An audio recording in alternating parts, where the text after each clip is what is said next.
Hello, my name is Jimbo Ivy, and on behalf of the City of Corvallis Parks and Recreation Department, I'd like to welcome you to our show. Tonight's show represents the enormous effort of our amazing staff and volunteers in creating art under the pressures and precautions of COVID-19. I would like to take a moment to recognize this team of superstars for making sacrifices, enduring constantly changing rules and precautions, and having the spirit and heart to make this show in the face of a pandemic because, as we say, the show must go on.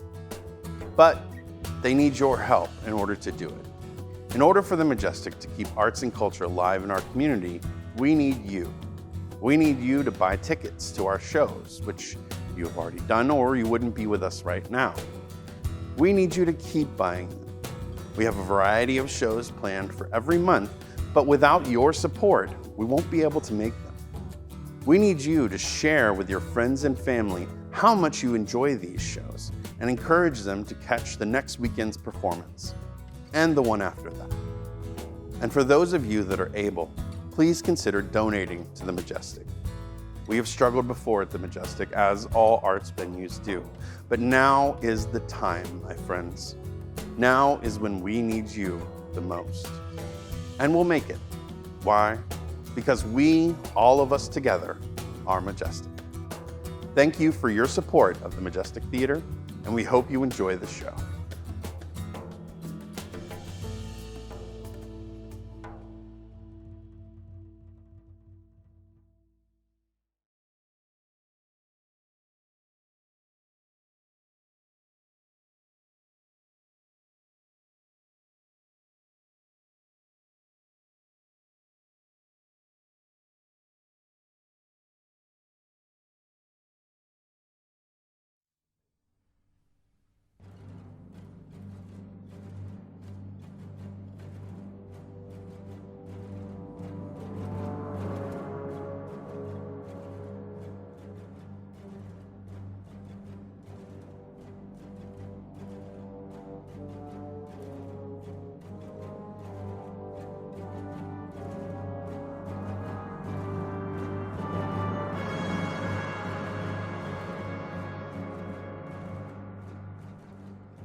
All hear my varlet, I'll unarm again.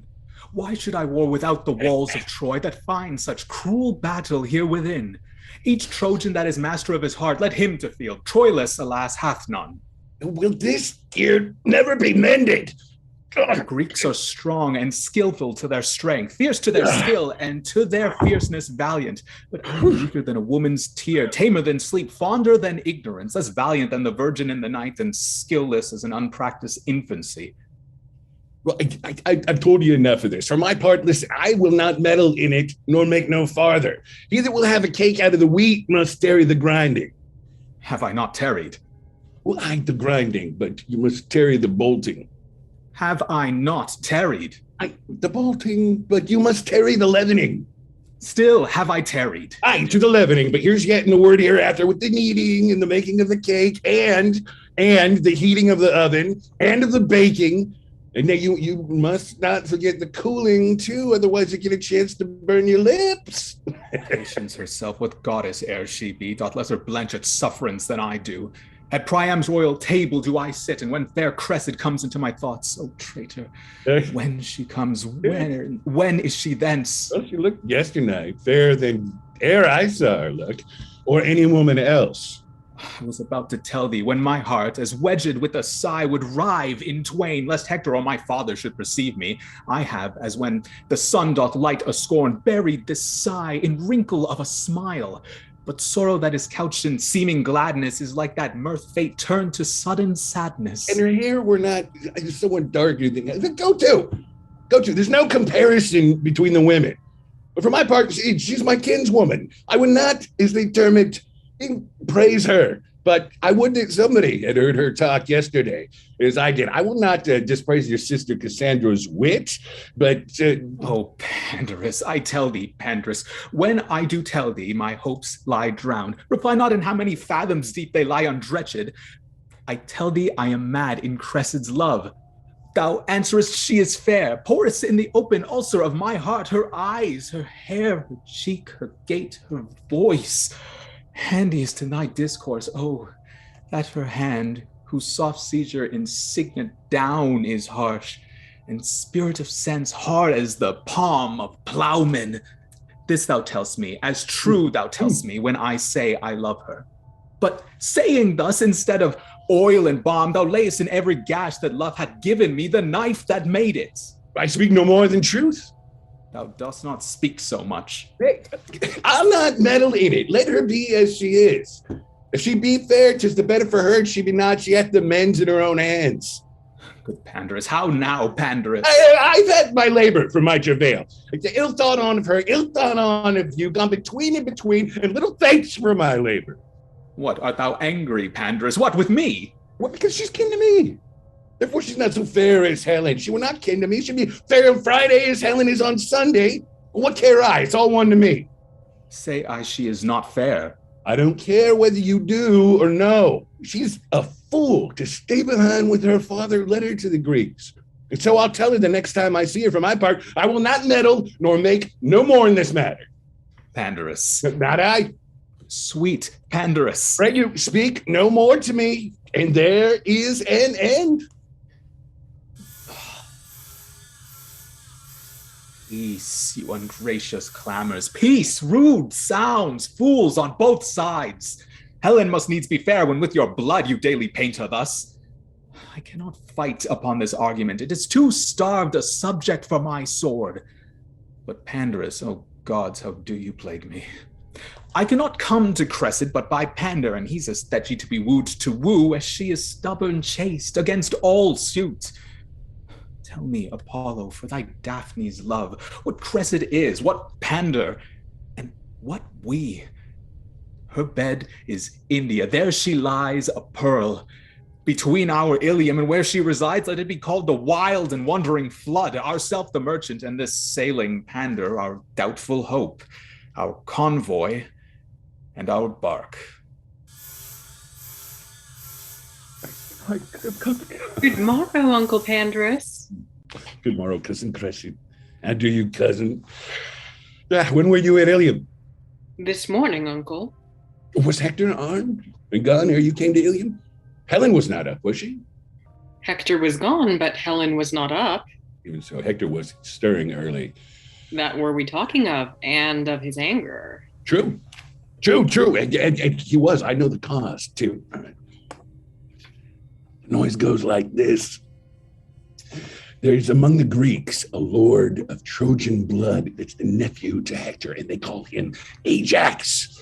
They say that yesterday he coped Hector in the battle and struck him down, and then this disdain and shame whereof hath ever since kept Hector fasting and waking, and he will lay about him today, I can tell you that. And there's Troilus that'll come not far behind him. Let him take heed of Troilus. I can tell him that too. What? Is he angry too? Troilus? Oh, Troilus is the better man of the two. Oh, Jupiter, there's no comparison. Not between Troilus and Hector. Do you know a man if you see a man? If ever I saw him before and knew him. Well, I say Troilus is Troilus. Then you say as I say, for I am sure he is not Hector. No, Hector is not Troilus in some degrees. 'Tis just to each of them. He is himself. Alas, poor Troilus. I would that he were himself. So he is. No condition I had gone barefoot to India. He is not Hector. No, he's not himself. Would he were himself? All the gods above. Timus friend or edge. Troilus, I would that my heart were in her body. Hector is not a better man than Troilus. Excuse me. Well, he is elder. Pardon me. Pardon me. The others not come to it. You shall tell me another tale when the others come to it. Hector shall not have his wit this year. He shall not need it if he have his own. Nor his qualities. No matter. Nor his beauty. 'Twould not become him. You His own's better. have no judgment. Niece, I swear to you, I think Helen loves him better than Paris. Then she's a merry Greek indeed. I'm sure she does. She came to him the other day at the compass window. And he's got not past 3 or 4 hairs on his chin, I swear. Indeed. A hipster's arithmetic may soon bring his particulars therein to a total. He is very young, and yet he will, within 3 pounds, lift as much as his brother Hector. Is he so young a man and so old a lifter? But to prove to you that Helen loves him, she comes and she puts her white hand to his cloven chin. Juno, have mercy. How came it cloven? It's dimpled. I think his smiling becomes him better than any man in Phrygia. Oh, he smiles valiantly. Does he not? Oh, yes, and 'twere a cloud in autumn. I'll go too then. But to prove to you, Helen loves Troilus. Troilus will stand to the proof if you'll prove it so. Troilus, he esteems her no more than I would an addle egg. If you love an addle egg as well as you love an idle head, you would eat chickens in the shell. I cannot choose to laugh, but to think about how she tickled his chin, and she takes it upon her to spy this white hair on his chin. Alas, poor chin. Many a wart is richer. But there was such laughing, though. It was so Hecuba laughed that her eyes ran over. It was Millstones. and Cassandra laughed. But there was a more temperate fire under the pot of her eyes. Did her eyes Hector- run over too? Hector laughed. At what was all this laughing? At the white hair that Helen spied on Troilus' chin. And had been a green hair, I should have laughed too. They laughed not so much at the hair as at his pretty answer. What was his answer? Okay, quoth she, here's but 52 hairs on the chin, and one of them is white. This is her question. That's true. They questioned that. 250 hairs, quoth he, and one white. And the white hair is my father, and all the rest are his sons. Oh! Jupiter, quoth she. Which of these hairs is Paris, my husband? The forked one, quoth he. Oh, pluck it out and give it to him. Oh, there was such laughing. Yes. Helen so blushed, and Paris so chafed, and all the rest just laughed, and then it passed. So let it now, for it has been a great while going by. Well, cousin, I told you a thing yesterday. Think on it. So I do. I'll be sworn it is true. He will weep you, and 'twere a man born in April. And all spring up in his tears, and 'twere a nettle against May. Oh! Oh! And they're coming from the field. Shall we stand up here and see them as they pass toward Ilium? Good niece, do. Sweet niece Cressida. Come. At your pleasure. Here's an excellent place. Here we will see most bravely. Oh, I will tell you all of their names as they pass by, but mark Troilus above the rest. Speak not so loud. Oh, that's Aeneas! Oh, Aeneas! Is not that a brave man? He is one of the flowers of Troy, I can tell you. But mark Troilus. You'll see Troilus enough. Who's that? Oh, that's Antenor. Yeah. He's got a shrewd wit, I can tell you. He's a man good enough. He's got one of the soundest judgments in Troy. And he's a proper man of a person.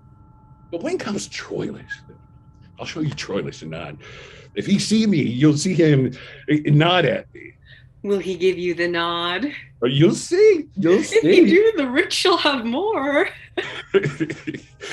There's Hector. Hector, will you look at that? Oh, will you look at that? There is a fellow, go thy way, Hector. There is a brave man, niece. Oh, brave Hector. Look how he looks. Look, that is a countenance. Do you see that? Is not that a brave man?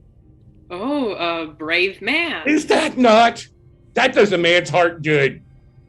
Look at you. Look at the hacks that are on that helmet. Look you see? You see? Look you there. That is no jesting. That is laying on. Take off who will, as they say. Those be hacks. Be those with swords? Oh, swords. anything. He cares not. The devil come to him. It's all one. By God's lid, it does one's heart good to see. Oh, yonder comes Paris! Yonder comes Paris! Ah! Oh, look you yonder, niece. Is he not a gallant man, too? Is he not? Oh, this is brave now. Who said that he came home hurt today? He's not hurt. Look at that. This'll do Helen's heart good now, huh? Oh, what did I could see Troilus now? Oh, you'll see Troilus anon. What sneaking fellow comes yonder? Oh, 'tis Troilus. It's a man, niece. Oh, brave Troilus, the prince of chivalry. Peace, for shame, peace. Mark him, note him. Oh, brave Troilus, look well upon him, niece. Look you how his sword is bloodied and his helm is more hacked than Hector's. Look at how he looks and how he goes. Oh, admirable youth. He never saw 23. Go thy way, Troilus, go thy way. Had I a sister that were a grace or a daughter, a goddess, well, he should have his choice. Oh, admirable man. Paris is dirt to him. And I warrant Helen to change would give an eye to boot. Here comes more. What? Oh, asses, fools, dolts, chaff and brand. Cords after me. I could live and die in the eyes of Troilus. No, look. Never look. The eagles are all gone. Crows and dolls. I had rather be such a man as Troilus than Agamemnon and all of Greece. There is amongst the Greeks Achilles, a better man than Troilus. Achilles, a drayman, a porter, a camel. Well. Well, have you any discretion? Have you any eyes? Do you know what a man is? I mean, it's not birth and beauty and good shape and discourse and manhood and learning and gentleness and youth and liberality and such like the spice and season of a man. Aye, a minced man, and then to be baked with no date in the pie, for then the man's date is out. You are such a woman that knows not at what ward you lie. Upon my back to defend my belly, upon my wit to defend my wiles, upon my secrecy to defend mine honesty, my mask to defend my beauty, and you to defend all these. And at all these wards I lie, at 1,000 watches. Say one of your watches. Nay, I'll watch you for that, and that's one of the chiefest of them too. If I cannot ward what I would not have hit, I can watch you for telling how I took the blow. Unless it's well past hiding, and then it's past watching. Oh, you are such another. Ugh. Sir, my lord would instantly speak with you. Where? At your house. There he unarms him. Good boy. Tell him I come. Shall he be hurt? Fare you well, good niece. Do you, uncle? I will be with you, niece, by and by. To bring, uncle. A token from Troilus. By the same token, you are a bawd.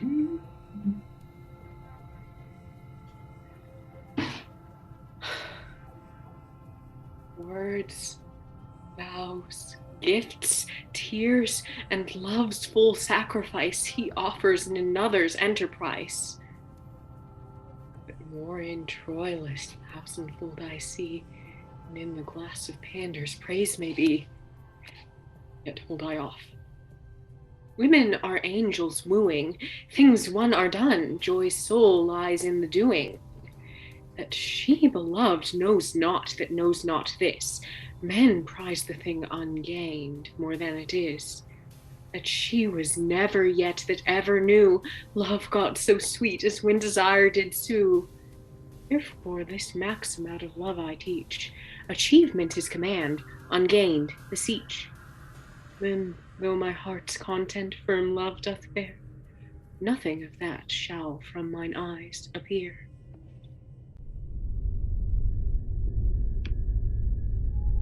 Princes, what grief has set the jaundice o'er your cheeks? The ample proposition that hope makes in all design begun on earth below fails in the promised largeness. Checks and disasters grow in the veins of actions highest reared, as knots by the conflux of meeting sap infects the sound pine and diverts its grain tortive and errant from its course of growth. Nor, princes, is it matter new to us that we come short of our suppose so far that after 7 years' siege, yet Troy walls stand. Sith every action hath gone before whereof we have record, trial did draw bias and thwart, not answering the aim, and that embodied figure of the thought that gave it surmised shape. Why then, you princes, do you with cheeks abashed behold our works and call them shames? Which are indeed not else but the protracted trials of great Jove to find persistive constancy in men. Agamemnon, thou great commander, nerves and bone of Greece, heart of our numbers, soul and only sprite, in whom the tempers and the minds of all should be shut up, hear what Ulysses speaks. Speak, Prince of Ithaca, and bid less expect that matters needless of importless burden. Divide thy lips, then we are confident when rank Thersites opens his mastic jaws, we shall hear music, wit, and oracle. Troy, yet upon his bases had been down, and the great Hector's sword had lacked a master, but for these instances, when that the general is not like the hive to whom the foragers shall all repair, what honey is expected? The general's disdain by him one step below, he by the next by him beneath. So every step exampled by the first that is sick of his superior, rose to an envious fever of pale and bloodless emulation, and 'tis this fever that keeps Troy on foot, not her own sinews. To end a tale of length, Troy in our weakness stands, not in her strength. Most wisely hath Ulysses here discovered the fever of which all our power is sick.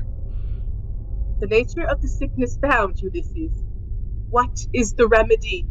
The great Achilles, whom opinion crowns the sinew and the forehand of our host, having his ear full of his airy fame, grows dainty of his worth, and in his tent lies mocking our designs. With him Patroclus upon a lazy bed the livelong day breeds scurril jests, and with ridiculous and silly action, which slanderer he imitation calls, he pageants us. And in this fashion all our abilities, gifts, natures, shapes, severals and generals of grace exact, achievements, plots, orders, preventions, excitements to the field or speech for truce, success or loss, what is or is not, serves as stuff for these two to make paradoxes. And in the imitation of these twain, who, as Ulysses says, opinion crowns with an imperial voice, many are infect. Ajax is grown self-willed, and bears his head in such a reign, in full as proud a place as broad Achilles. Keeps his tent like him, makes facetious feasts, rails on our state of war, bold as an oracle, sets Thersites, a thrall whose gall coins slanders like a mint, to match us in comparisons with dirt, to winken and discredit our exposure, however rank rounded with danger. Trumpet! Menelaus, And Troy, what would you for our host? Is this great Agamemnon's counsel, I pray you? Even this? May one that is a herald and a prince do a fair message to his kingly eyes. With surety stronger than Achilles' arm, for all of the Greekish host, which with one voice call Agamemnon, head and general. What's your affair, I pray you? Oh, sir, pardon, 'tis for Agamemnon's ears. He hears not privately that comes from Troy. Nor I from Troy come not to whisper with him. Speak frankly as the wind. It is not Agamemnon's sleeping hour, that thou shalt know, Trojan. He is awake. He tells thee so himself. We have great Agamemnon here in Troy a prince called Hector. Priam is his father, who in this dull and long-continued truce is resty grown. He bade me take a trumpet and to this purpose speak. Kings, princes, lords, if there be one among the fairest of Greece that holds his honor higher than his ease, that seeks his praise more than he fears his peril, that knows his valor and knows not his fear, that loves his mistress more than in confession with truant vows to her own lips he loves, and dare avow her beauty and her worth in arms other than hers. To him this challenge. Hector, in view of Trojans and of Greeks, shall make it good, or do his best to do it. He hath a lady wiser, fairer, truer than ever Greek did couple in his arms, and will tomorrow with his trumpet call midway between your tents and the walls of Troy to rouse a Grecian that is true in love. If any come, Hector shall honor him. If none, he'll say in Troy when he retires, the Grecian dames are sunburnt and not worth the splinter of a lance. Even so much. This shall be told our lovers, Lord Aeneas. If none of them have soul in such kind, we left them all at home. But we are soldiers, and may that soldier a mere recreant prove that means not hath not, or is not in love. If then one is, or hath, or means to be, that one meets Hector. If none else, I am he.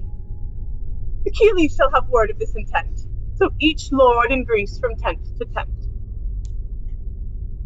Nestor, What says Ulysses? I have a young conception in my brain. Be you my time to bring it to some shape. What is it? This 'tis blunt wedges rive hard knots. The seated pride that hath to this maturity blown up in rank Achilles must or now be cropped, or shedding breed a nursery of like evil to overbulk us all. Well, and how? This challenge that the gallant Hector sends, however it is spread in general name, relates in purpose only to Achilles. True. The purpose is perspicacious as substance, whose grossness little characters make sum up. And in the publication make no strain but that Achilles, were his brain as barren as the banks of Libya, though Apollo knows it's dry enough, will with great speed of judgment, with celerity find Hector's purpose pointing at him. And wake him to the answer, think you? Why, 'tis most meet.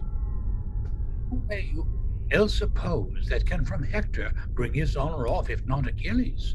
Though it be a sportful combat, yet in the trial much opinion dwells. For here the Trojans taste our dearest repute with their finest blood. And trust to me, Ulysses, our reputation shall be oddly poised in this vile action. For the success, though particular, shall give a scantling of good or bad unto the general, and in such indices, although small pricks to their subsequent volumes, there is seen the baby figure of the giant mass of things to come.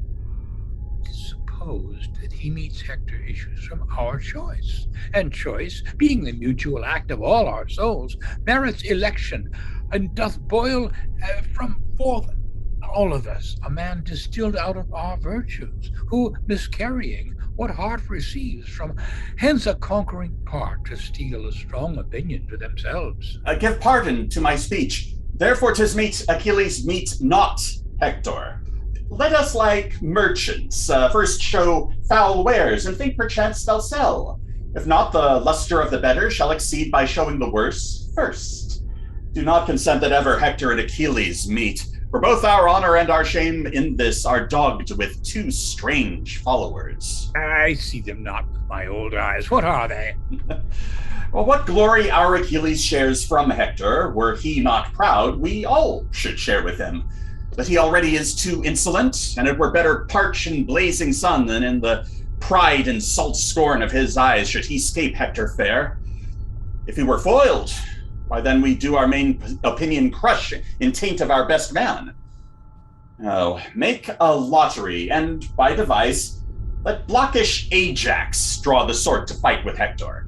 Among ourselves give him allowance for the better man, for that will physic the great Myrmidon, who broils in loud applause, and make him fall his crest, then that prouder than blue iris bends. If the dull brainless Ajax come save off, we'll dress him up in voices. If he fail, yet go we under our opinion still that we have better men. But hit or miss, our project's life this shape of sense assumes.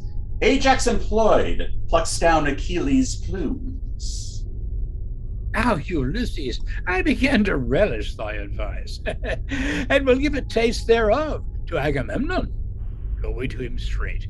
Two curs shall tame each other, and pride alone must tar the mastiffs on as tore a bone.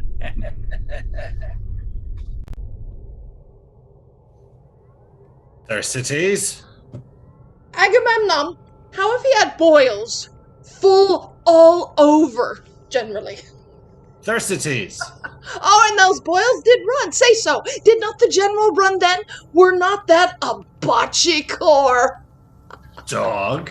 Then there would come some matter from him. I see none now. Thou bitch wolf's child, canst thou not hear? Feel then. Oh, the plague of Greece upon thee, thou mongrel, beef-witted lord. Speak then, thou unsalted leaven. Speak, or I shall beat thee into handsomeness. I should sooner rail thee into wit and holiness, but I think thy horse will sooner con a narration than thou learn a prayer without book. Thou canst strike, canst thou? A red murrain on thy jade's tricks. Toadstool, learn me the proclamation. Oh, dost thou think I have no sense, thou strikest me thus? The proclamation. Thou art proclaimed a fool, I think. Do not, Porpentine, do not, for my fingers itch. Oh, I would thou didst itch from head to foot, and I had the scratching of thee. I would make thee the loathsomest scab in Greece. When thou art forth in the incursions, thou strikest as slow as another. I say, the proclamation. Oh, thou grumblest and railest every hour on Achilles, and thou art as full of envy at his greatness as Cerberus is at Proserpina's beauty. Aye, that thou barkest at him, thou shouldst strikest him. Cobloaf? Oh, he would pound thee into shivers with his fist, as a sailor breaks a biscuit. You misbegotten cur! Oh, do. Thou stool for a witch. Aye, do, thou sodden-witted lord. Oh, thou hast no more brain than I have in mine elbows. And Asenago may tutor thee, thou scurvy, valiant ass. Thou art here but to thrash Trojans, and thou art bought and sold among those of any wit like a barbarian drudge. If thou used to beat me, I will begin at thy heel and tell what thou art by inches, thou thing of no bowels, thou. You dog! You scurvy lord! You cur! Mars, his idiot, do, rudeness, do, camel, do. Oh, why, how now, Ajax? Wherefore do thus? How now, Thersites?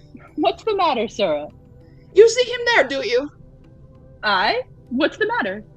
Nay, look upon him. So I do? What's the matter? Nay, but regard him well. Well, why? So I do. Oh, but yet you not look well upon him. For whomsoever you take him to be, he is Ajax. I know that fool. Aye, but that fool knows not himself. And therefore I beat thee. Oh, lo, what modicums of wit he utters. His invasions have ears thus long. I have bobbed his brain more than he has beat my bones. Oh, I will buy 9 sparrows for a penny, and his piamater is not worth the 9th part of a sparrow. This, Lord Achilles, This Ajax who wears his wit in his belly and his guts in his head, I'll tell you what I say of him. What? I say, this Ajax, Nay, good Ajax. has not so much wit Nay, I must hold you. as will stop the eye of Helen's needle, for whom he comes to fight. Peace, fool. Oh, I would have peace and quietness, but the fool will not. He there, that he. Look you there. Oh, thou damned cur, I shall. Will you set your wit to a fool's? No, I warrant you the fools will shame it. Good words, Thersites. What's the quarrel? I bade the vile owl go learn me the tenor of the proclamation, and they rail upon me. I serve thee not. Oh, go to. Go to. I serve here voluntary. Your last service was sufferance, 'twas not voluntary. No one is beaten voluntary. Ajax was here the voluntary, and he was under an impress. Even so, a great deal of your wit too lies in your sinews, or else there be liars. Hector shall have a great catch, and he knock either of your brains. He were as good crack a fusty nut with no kernel. Ah. What, with me too, Thersites? There's Ulysses and old Nestor, whose wit was moldy ere your grandsires had nails on their toes, yoke you like draft oxen and make you plow up the wars. What? What? Yes, good sooth. 2 Achilles, 2 Ajax, 2. I shall cut out your tongue. Oh, 'tis no matter. I shall speak as much as thou afterwards. Ugh, no more words, Thersites. Peace. I will hold my peace when Achilles' brutch bids me, shall I? There's for you, Patroclus. I will see you hanged like clodpoles ere I come any more to your tents. I will keep where there is wit stirring, and leave the faction of fools. Oof, a good riddance. Mary, this, sir, is proclaimed through all our host, that Hector, by the 5th hour of the sun, will with a trumpet twixt our tents in Troy tomorrow morning call some knight to arms, that hath a stomach, and such a one that dare maintain I know not what. 'Tis trash. Farewell. Farewell. And who shall answer him? I know not. 'Tis put to lottery. Otherwise, he knew his man. Meaning you? I will go learn more of it. After so many hours, lives, speeches spent, thus once again, says Nestor from the Greeks, deliver Helen in all damage else, as honor, loss of time, travel, expense, wounds, friends, and what else dear that is consumed in hot digestion of this cormorant war, shall be struck off. Hector, what say you to it? Though no man lesser fears the Greeks than I, as far as touches my particular, yet, Decrium, there is no lady of more softer bowels, more spongy to suck in the sense of fear, more ready to cry out, who knows what follows, than Hector is. The wound of peace is surety is secure, but not as stout as called the beacon of the wise, the tent that searches to the bottom of the worst. Let Helen go. Since the first sword was drawn about this question, every tithed soul mongst many thousand Dismas hath been as dear as Helen, of ours. If we have lost so many tenths of ours to guard a thing not ours, nor worth to us, had it our name, the value of 1/10, what merits in that reason which denies the yielding of her up? Fie, my brother. Weigh you the worth and honor of a king so great as our dread fathers in a scale of common ounces? Will you, with counter sums, the past proportion of his infinite, and buckle in a waist most fathomless with spans and inches so diminutive as fears and reasons? Fie, for godly shame. Brother, she is not worth what she doth cost the keeping. What's aught but as 'tis valued? But value dwells not in particular will. It holds his estimate and dignity as well, wherein 'tis precious of itself as in the prizer. 'Tis mad idolatry to make the service greater than the god, and the will dotes that is attributive to what infectiously itself affects without some image of the affected merit. I take today a wife, and my election is led on in the conduct of my will. My will enkindled by mine eyes and ears to traded pilots twixt the dangerous shores of will and judgment. How may I avoid, although my will distastes what it elected, the wife I choose? There can be no evasion to bletch from this and to stand firm by honor. We turn not back the silks upon the merchant when we have soiled them, nor the remainder viands we do not throw in unrespective sieve because we are now full. It was thought meet Paris should do some vengeance on the Greeks. Your breath with full consent bellied his sails. The seas and winds, old wranglers, took a truce and did him service. He touched the ports desired, and for an old aunt whom the Greeks held captive, he brought a Grecian queen whose youth and freshness wrinkles Apollo's and makes pale the morning. Why keep we her? The Grecians keep our aunt. Is she worth keeping? Why, she is a pearl whose price hath lost above 1,000 ships and turned crowned kings into merchants. If you'll avouch 'twas wisdom Paris went, as you must needs, for you all cried, "Go, go!" If you'll confess he brought home worthy prize, as you must needs, for you all clapped your hands and cried, "Inestimable!" Why do you now the issue of your proper wisdom's rate and do a deed that never fortune did, beggar the estimation which you prized richer than sea and land? Oh, theft most base! That we have stolen what we do fear to keep, but thieves unworthy of a thing so stolen that in their country did them that disgrace we fear to warrant in our native place. Cry, Trojans, cry! What noise? What shriek is this? 'Tis our mad sister, I do know her voice. Cry, Trojans! It is Cassandra. Cry, Trojans, cry!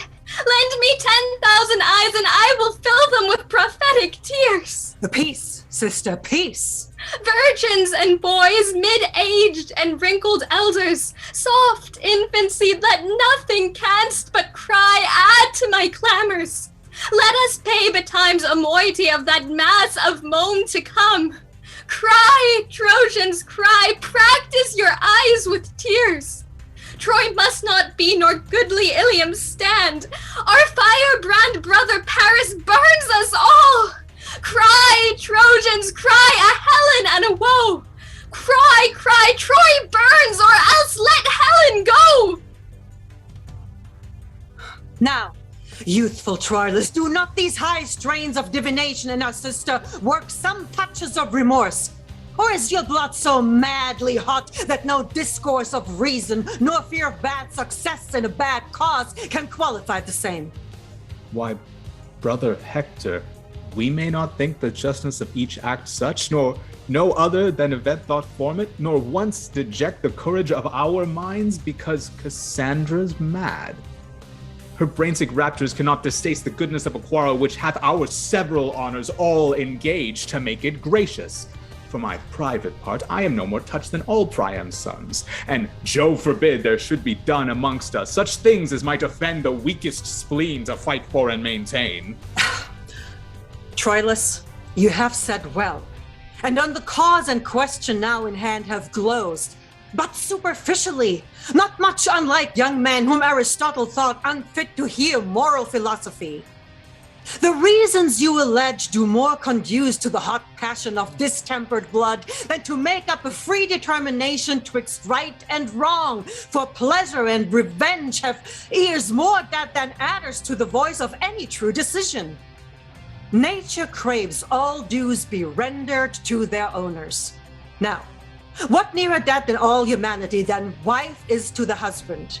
If this law of nature be corrupted through affection and that great minds of partial indulgence to their benumbed wills resist the same, there is a law in each well-ordered nation to curb those raging appetites that are most disobedient and refractory.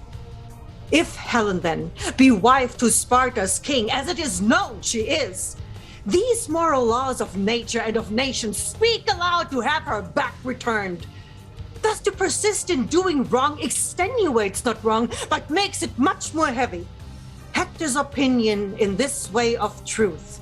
Yet, nevertheless, my sprightly brethren, I propend to you in resolution to keep Helen still.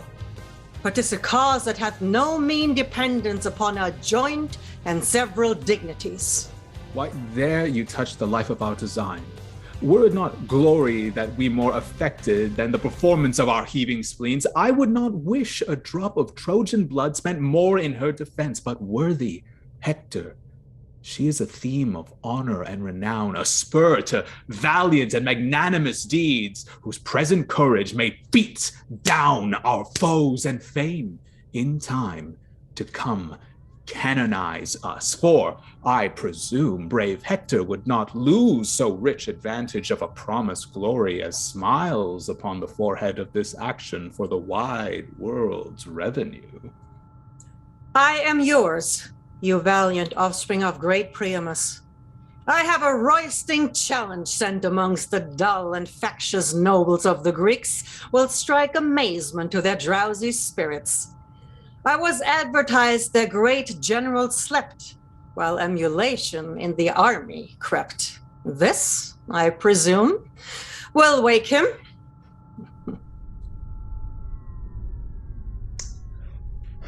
How now, Thersites?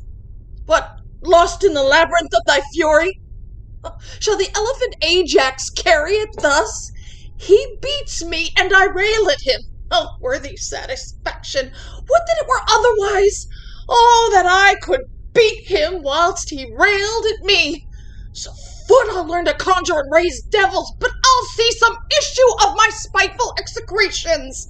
Then there's Achilles, a rare engineer. If Troy be not taken till these two undermine it, the walls will stand till they fall of themselves.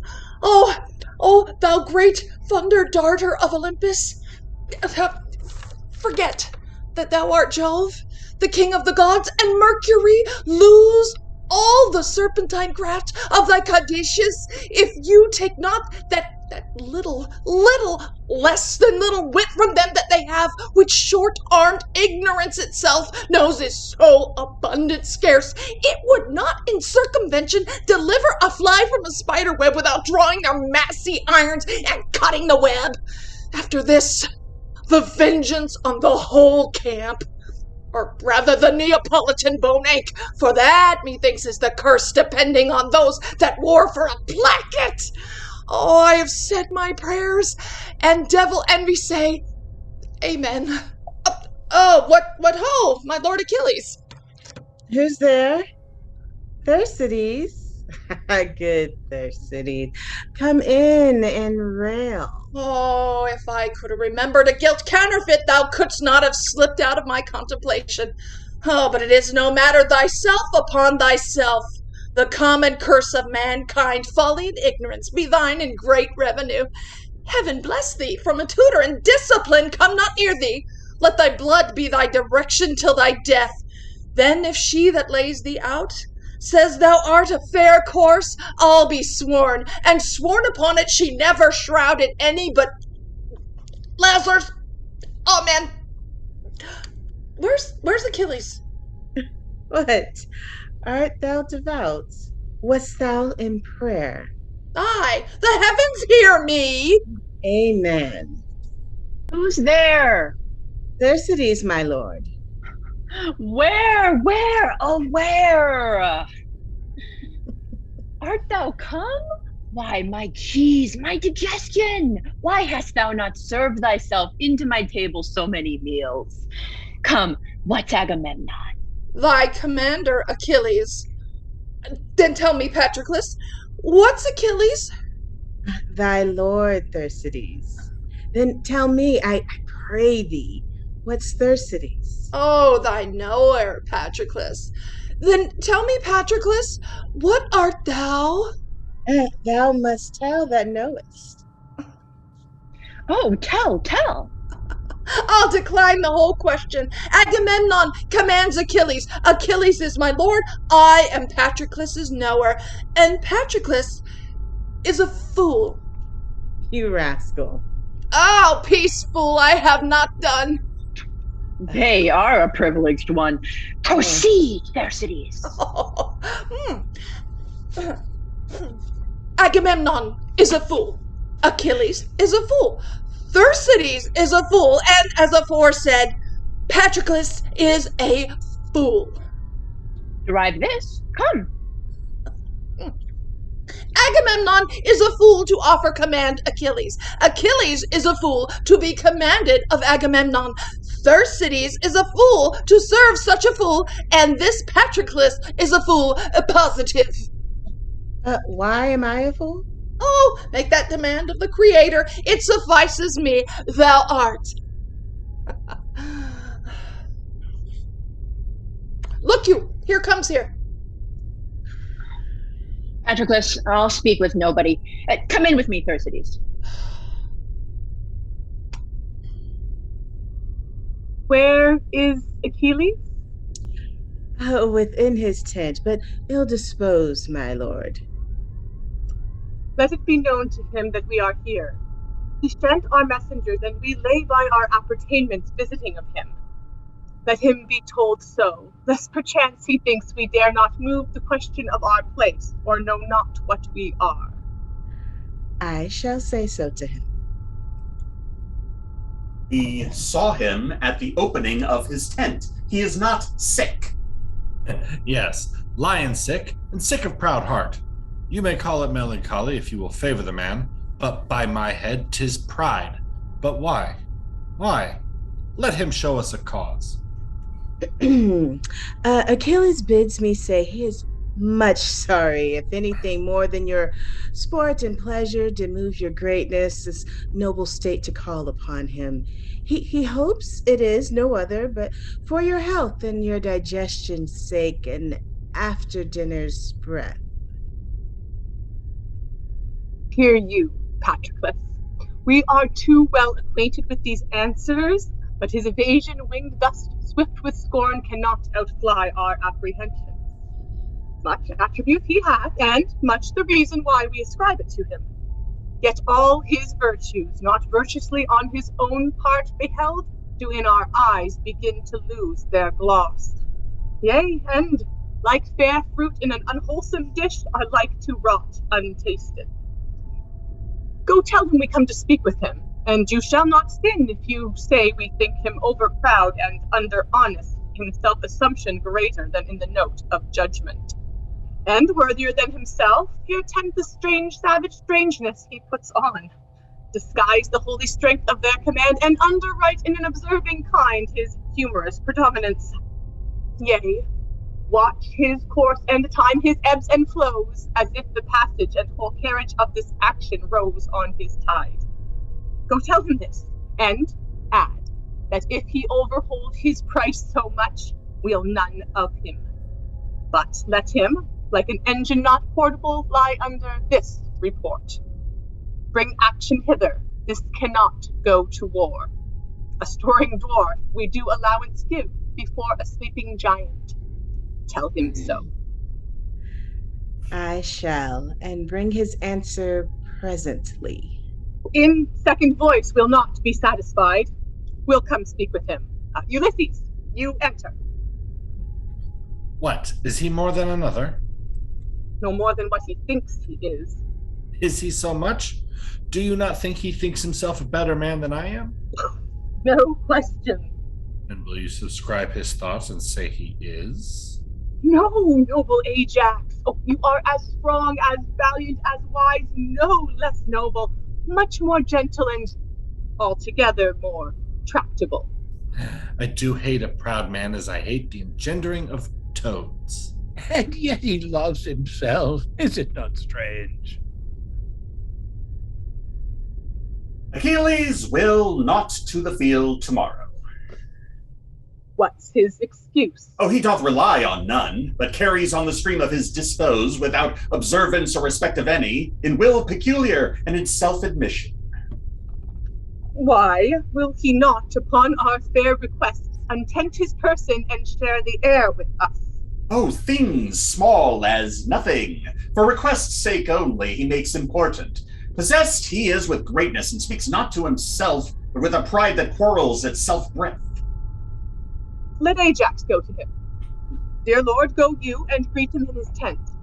'Tis said he holds you well and will be led at your request a little from himself. If I go to him with my armored fist, I will bash him over the face. Oh, no, you shall not go. And he be proud with me, I will freeze his pride. Let me go to him. Not for the worth that hangs upon our quarrel. A paltry, insolent fellow. He describes himself. I will let his humorous blood.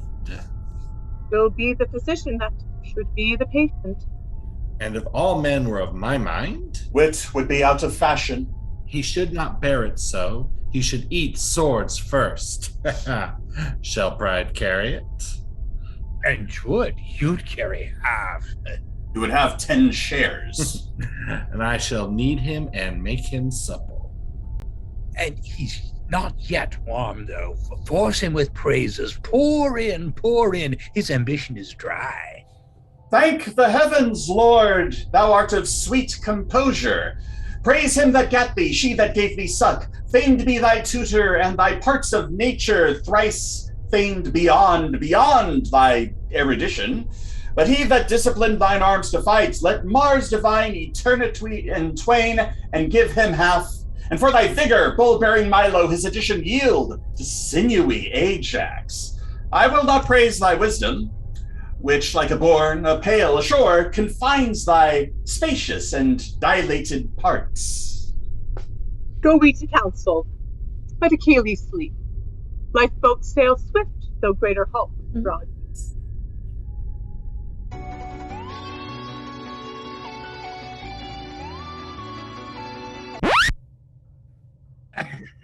Fair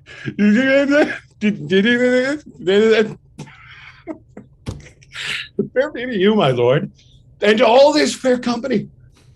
Fair desires and all fair measures fairly guide them, especially to you, fair queen. Fair thoughts be to your fair pillow. Dear lord, you are full of fair words.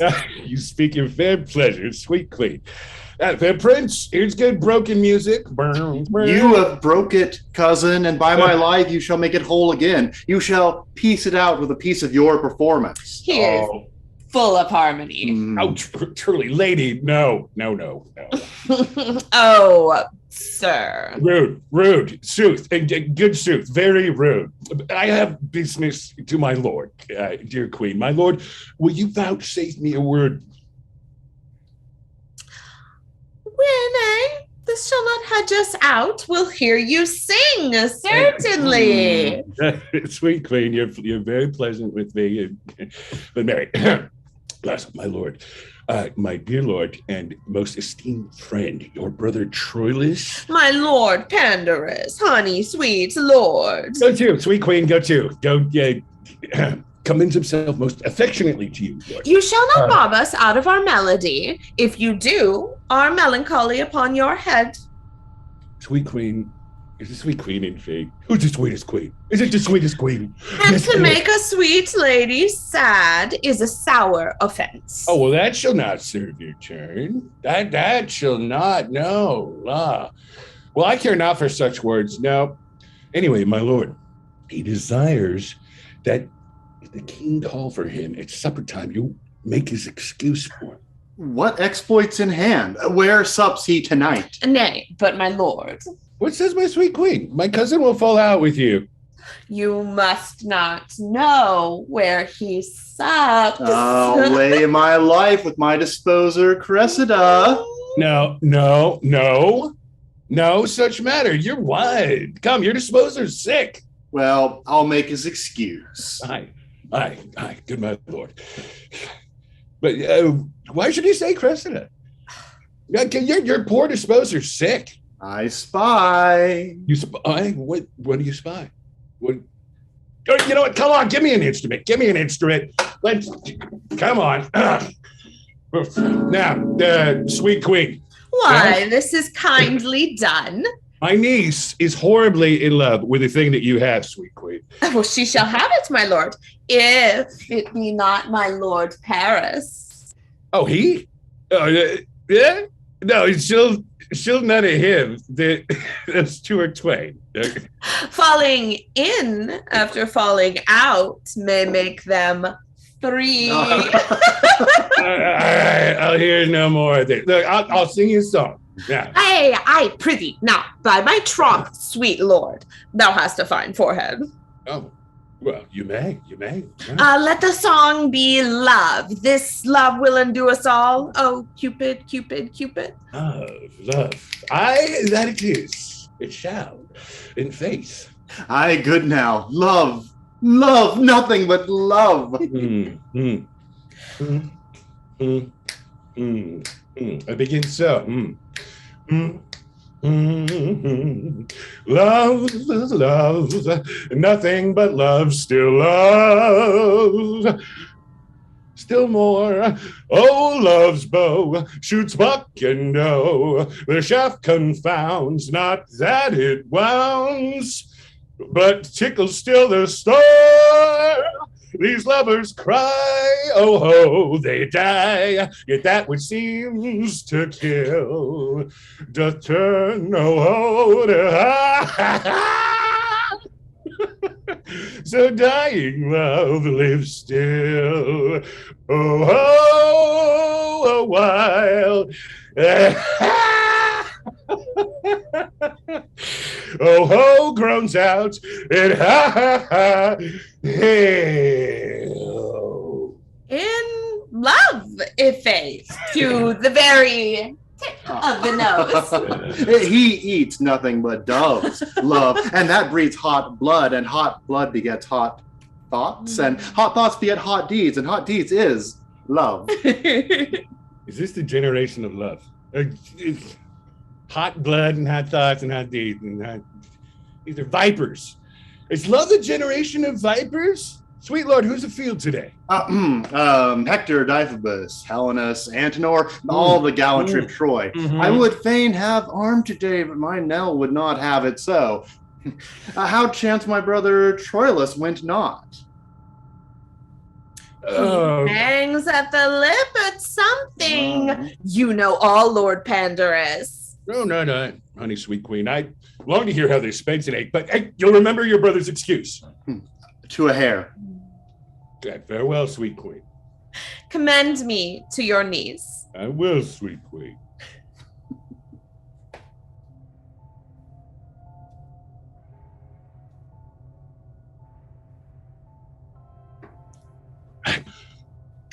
Troilus, have you seen my cousin? Oh, Pandarus, I stalk about her door like a strange soul upon the Stygian bank, staying for waftage. Oh, be thou my Charon, and give me swift transport into those fields where I may wallow in the lily beds proposed for the deserver. Oh, gentle Pandar, from Cupid's shoulders pluck his painted wings and fly with me to Cressida. Walk here in the orchard. I'll bring her straight. I am giddy. Expectation whirls me round. The imaginary relish is so sweet that it enchants my sense.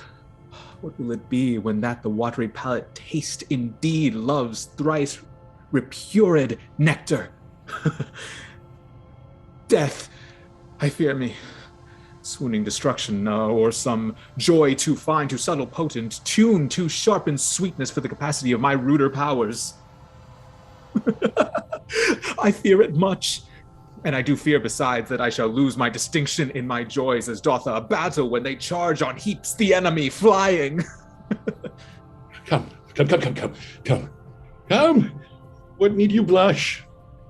Your shame's a baby. Here she is now. Now, swear the oaths to her that you have sworn to me. Where are you going? What are you going? You must be watched. There you be made tame, must you? Well, come your way. Come your way. You draw backward, we'll put you in the hills. Why don't you speak to her? Come on, let's draw this curtain. Let's paint the picture. Oh, alas, today. How loath you are to offend daylight. It were dark, you'd close sooner. So, rub on. Kiss the mistress. Come on, kissing freeform. Build, carpenter. Come, the air is sweet. Nay, you shall fight your hearts out ere I part you. Go to, go. You have bereft me of all words, lady. Words pay no debts. You give her deeds, lad. She'll bereave you the deeds too. She'll call your activity in question. Come on, give it. Ah!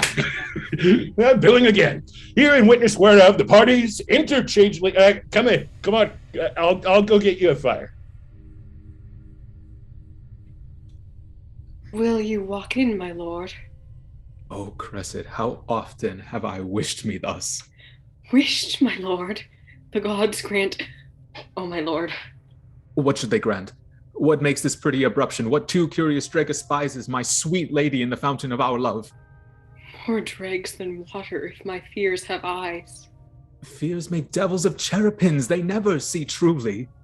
Blind fear that seeing reason leads finds safer footing than blind reason stumbling without fear. To fear the worst oft cures the worse. Oh, let my lady apprehend no fear. In all Cupid's pageant there is presented no monster. Nor nothing monstrous neither. Nothing but our undertakings when we vow to weep seas, live in fire, eat rocks, tame tigers, thinking it harder for our mistresses to devise imposition enough than for us to undergo any difficulty imposed. This is the monstrosity in love, lady, that the will is infinite and the execution confined, that the desire is boundless and the act a slave to limits. They say all lovers swear more performance than they are able, and yet reserve an ability that they never perform, vowing more than the perfection of 10, and discharging less than the 10th part of 1. They that have the voice of lions and the act of hares, are they not monsters? Are there such? Such are not we. Praise us as we are tasted. Allow us as we prove. Our head shall go bare till merit crown it. No perfection in reversion shall have a praise in present. We will not name the desert before his birth, and being born, his addition shall be humble. Few words to fair faith. Troilus shall be such to Cressida as what envy can say worse shall be a mock for his truth, and what truth can speak truest, not truer than Troilus. Will you walk in, my lord? Are you blushing still? Have you not done talking yet? Well, uncle, what folly I commit I dedicate to you. Oh, I thank you for that. If my lord get a boy of you, you give him to me. Be true to my lord. If he flinch, chide me for it. You know now your hostages, your uncle's word and my firm faith. I'll give my word for her too. Our kindred, though they be long ere they be wooed, they are constant being one. They are birds. I can tell you, they stick where they're thrown. Boldness comes to me now and brings me heart. Prince Troilus, I have loved you night and day for many weary months. Why was my Cressida then so hard to win? Hard to seem won, but I was won, my lord, with the first glance that ever... Pardon me.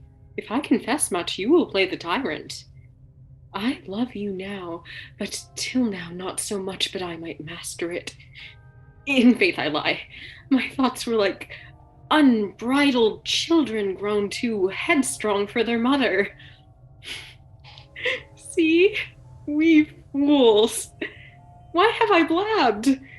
Who shall be true to us when we are so unsecret to ourselves?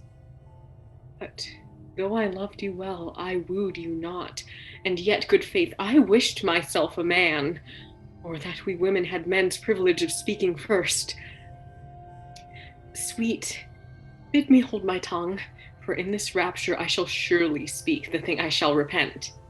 See, your silence, cunning and dumbness, from my weakness draws my very soul of counsel. Stop my mouth. And shall, albeit sweet music, issues thence. Pretty in faith. My lord, I do beseech you pardon me. 'Twas not my purpose thus to beg a kiss. I am ashamed. Oh, heavens, what have I done? For this time I will take my leave, my lord. Your leave, sweet Cressida. Lady, you leave tomorrow morning. Pray you, content you. What offends you, lady? Sir, mine own company. You cannot shun yourself. Let me go and try. I have a kind of self resides with you, but an unkind self that itself will leave to be another's fool. I would be gone. Where is my wit? I know not what I speak. Well know they what they speak that speak so wisely. Perchance, my lord, I show more craft than love, and fell so roundly to a large confession to angle for your thoughts. But you are wise, or else you love not, for to be wise and love exceeds man's might. That dwells with the gods above. Oh, that I thought it could be in a woman, as, if I can, I will presume in you, to feed for aye her lamp and flames of love, to keep her constancy in plight and youth, outliving beauty's outward, with a mind that doth renew swifter than blood decays. Or that persuasion could but thus convince me that my integrity and truth to you might be affronted with the match and weight of such a winnowed purity in love. How were I then uplifted? But alas, I am as true as truth's simplicity, and simpler than the infancy of truth. In that I'll war with you. Oh, virtuous fights, when right with right wars, who shall be most right? True swains in love shall in the world to come approve their truth by Troilus, when their rhymes full of protests, of oath and big compare, want similes, truth tired with iteration, as true as steel, as plantage to the moon, as sun today, as turtle to her mate, as iron to adamant, as earth to the center. Yet, after all comparisons of truth, as truth's authentic author to be cited, as true as Troilus shall crown up the verse and sanctify the numbers. Prophet may you be, if I be false or swerve a hair from truth, when time is old and hath forgot itself, when water drops have worn the stones of Troy, and blind oblivion swallowed cities up, and mighty states characterless are grated to dusty nothing. Yet let memory, from false to false among false maids in love, upbraid my falsehood, when they've said as false as air, as water, wind, or sandy earth, as fox to lamb or wolf to heifer's calf, pard to the hind or step dame to her son. Yea, let them say, to stick the heart of falsehood, as false as Cressida. Go to, a bargain made. Seal it. I'll be the witness. Here I hold your hand. And you're my cousins. If ever you prove false one to another, since I have taken such pains to bring you together, let all pitiful goers between be called to the world's end after my name. Let's call them all Pandars. And let all constant men be Troiluses, and all false women Cressids. And all brokers between Pandars say amen? Amen. Amen. Amen. Whereupon I shall show you a chamber with a bed. Which bed? Because it shall not speak of your pretty encounters. press it to death. Away, away, away. And Cupid, grant all tongue-tied maidens here bed, chamber, and pander. Provide this dear. Now, princess, for the service I have done you, the advantage of the time prompts me aloud to call for recompense. Appear it to your mind that through the sight I bear in things to come, I have abandoned Troy, left my possessions, incurred a traitor's name, exposed myself from certain and possessed conveniences to doubtful fortunes, sequestering from me all that time, acquaintance, custom, and condition made tame and most familiar to my nature, and here to do you service and become as new into the world, strange, unacquainted. I do beseech you, as in a way of taste, to give me now a little benefit out of those many registered in promise, which you say live to come in my behalf. What wouldst thou of us, Trojan? Make demand? You have a Trojan prisoner called Antenor, yesterday took. Troy holds him very dear, oft of you. Often have you, thanks therefore, desired my Cressida in right great exchange, whom Troy has still denied. But this Antenor, I know, is such a rest in their affairs that their negotiations all must slack, wanting his manage, and they will almost give us a prince of blood, a son of Priam, in change of him. Let him be sent, great princes, and he shall buy my daughter and her presence, shall quite strike off all service I have done in most accepted pain. Let Diomedes bear him, and bring us Cressida hither. Calchas shall have what he requests of us.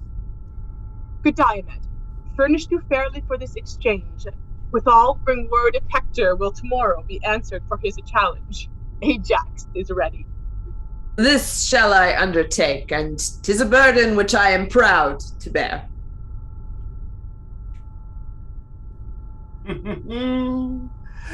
Achilles stands at the entrance of his tent. Please it our general pass strangely by him, as if he were forgot, and princes all lay negligent and loose regard upon him. I will come last. 'Tis like he'll question me why such unplausive eyes are bent, why turned on him. If so, I have derision medicinable to use between your strangeness and his pride, which his own will shall have desire to drink. So execute your purpose and put on a form of strangeness as we pass along. So do each lord, and either greet him not, or else disdainfully, which shall shake him more than if not looked on. I will lead the way. What? Comes the general to speak with me? You know my mind. I'll fight no more against Troy. What says Achilles? Would he aught with us? Would you, my lord, aught with the general? No. Nothing, my lord. The better.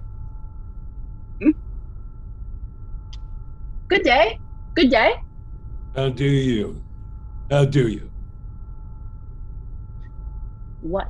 Does the cuckold scorn me? How now, Patroclus? Good morrow, Ajax. Huh? Good morrow. Aye, and good next day, too. What mean these fellows? Know they not Achilles? They passed by strangely. They were used to bend to send their smiles before them to Achilles, to come as humbly as they used to creep to holy altars. What, am I poor of late? 'Tis certain greatness, once fallen out with fortune, must fall out with men too. What the declined is, he shall as soon read in the eyes of others as feel in his own fall. For men, like butterflies, show not their mealy wings but to the summer. And not a man, for being simply man, hath any honor, but honor for those honors that are without him, as place, riches, and favor, prizes of accident, as oft as merit, which, when they fall, as being slippery slanders, the love that leaned on them as slippery too, doth one pluck down another, and together die in the fall. But 'tis not so with me. Fortune and I are friends. I do enjoy at ample point all that I did possess. Save these men's looks, who do methinks find out something not worth in me such rich beholding as they have oft given. Here is Ulysses. I'll interrupt his reading. How now, Ulysses? Well, now, great Thetis' son. What are you reading? Oh, a strange fellow here writes me that man, how dearly ever parted, how much in having, or without, or in, cannot make boast to have that which he hath, nor feels not what he owes, but by reflection, as when his virtues shining upon others heat them, and they retort that heat again to the first giver. This is not strange, Ulysses. The beauty that is born here in the face, the bearer knows not, but commends itself to others' eyes, nor doth the eye itself, that most pure spirit of sense, behold itself, not going from itself, but eye to eye opposed, salutes each other with each other's form. For speculation turns not to itself, till it hath traveled and is mirrored there, where it may see itself. This is not strange at all. Oh, I do not strain at the position, it is familiar, but at the author's drift, who in his circumstance expressly proves that no man is the lord of anything, though in and of him there be much consisting, till he communicate his parts to others, nor doth he of himself know them for aught, till he behold them formed in the applause where they're extended, who, like an arch, reverberate the voice again, or like a gate of steel fronting the sun, receives and renders back his figure and his feet. I was much wrapped in this, and apprehended here immediately the unknown Ajax. Heavens, what a man is there! A very horse that has he knows not what. A nature, what things there are most abject in regard and dear in use. Oh, what things again most dear in the esteem and poor in worth. And now shall we see tomorrow an act that very chance doth throw upon him. Ajax renowned. I do believe it, for they passed by me as misers do by beggars. Neither gave to me good word nor look. What, or my deeds forgot? Oh, well, the present eye praises the present object. Then marvel not, thou great and complete man, that all the Greeks begin to worship Ajax, since things in motion sooner carry the eye than what stirs not. The cry went once on thee, and still it might, and yet it may again, if thou wouldst not entomb thyself alive, and case thy reputation in thy tent, whose glorious steeds but in these fields of late made emulous missions amongst the gods themselves, and drave great Mars to faction. Farewell, my lord. I, as your lover, speak. The fool slides o'er the ice that you should break. To this effect, Achilles, have I moved you. A woman impudent and mannish grown, and not more loath than an effeminate man in time of action. I stand condemned for this. They think my little stomach to war, and your great love to me restrains you thus. Sweet, rouse yourself, and the weak wanted Cupid shall from your neck unloose your amorous fold, like a dewdrop from the lion's mane be shook to air. Shall Ajax fight with Hector? Aye, but perhaps receive much honor by him. I see my reputation is at stake. My fame is shrewdly gored.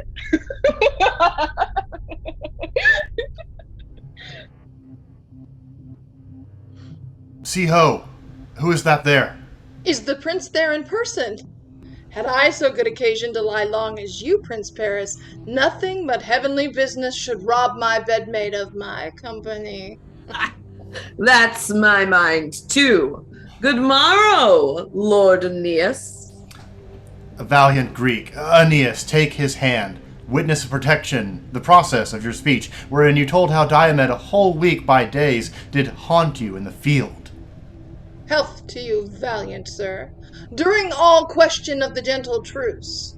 But when I meet you armed as black defiance as heart can think or courage execute. The one and other Diomed embraces. Our bloods are now in calm, and so long health, but when contention and occasion meet, by Jove, I'll play the hunter for thy life with all my force, pursuit, and policy. And thou shalt hunt a lion that will fly with his face backward. In human gentleness, welcome to Troy. Now by Anachius' life, welcome indeed. By Venus' hand I swear, no man alive can love in such a sort the thing he means to kill more excellently. We sympathize. Jove, let Aeneas live. If my sword, his fate be not the glory, 1,000 complete courses of the sun. But in my emulous honor, let him die, with every joint to wound, and that tomorrow. We know each other well. We do, and long to know each other worse. This is the most despiteful gentle greeting, the noblest hateful love that e'er I heard of. What business, lord, so early? I was sent for to the king, but I know not why. His purpose meets you. 'Twas to bring this Greek to Calchas' house, and there to render him for the infreed Antenor the fair Cressida. Let's have your company, or if you please, haste there before us. I constantly believe, or rather, call my thought a certain knowledge. My brother, Troilus, lodges there tonight. Rouse him and give him note of our approach, the whole quality whereof I fear we shall be most unwelcome. That I assure you, Troilus had rather Troy were born to Greece than Cressida born from Troy. There is no help. The bitter disposition of the time will have it so. O Lord, we'll follow you. Good morrow all. Here, trouble not yourself. The morn is cold. Then, sweet my lord, I'll call mine uncle down. He shall unbolt the gates. Trouble him not. To bed, to bed. Sleep kill those pretty eyes, and give to soft attachment to thy senses as infants empty of all thought. Good morrow, then. I prithee now, to bed. Are you aweary of me?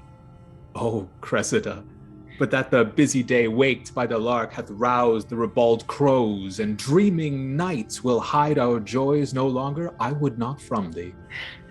Night hath been too brief. Oh, beshrew the witch. With venomous white she stays as tediously as hell, but flies the grasps of love with wings more momentary swift than thought. You will catch cold and curse me. Prithee, tarry. You men will never tarry. Oh, foolish Cressida. I might still have held off, and then you would have tarried. Hark, there's what? What the? Hey, well, what are all the doors open here? It is your uncle. Pestilence on him. How will he be mocking? I shall have such a life. Phew. How now? How go the maidenheads? Here, you, maiden, where's my cousin Cressida? Go hang yourself, you naughty mocking uncle.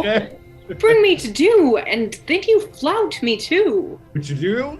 To do what? To do what? No, let her say it. What?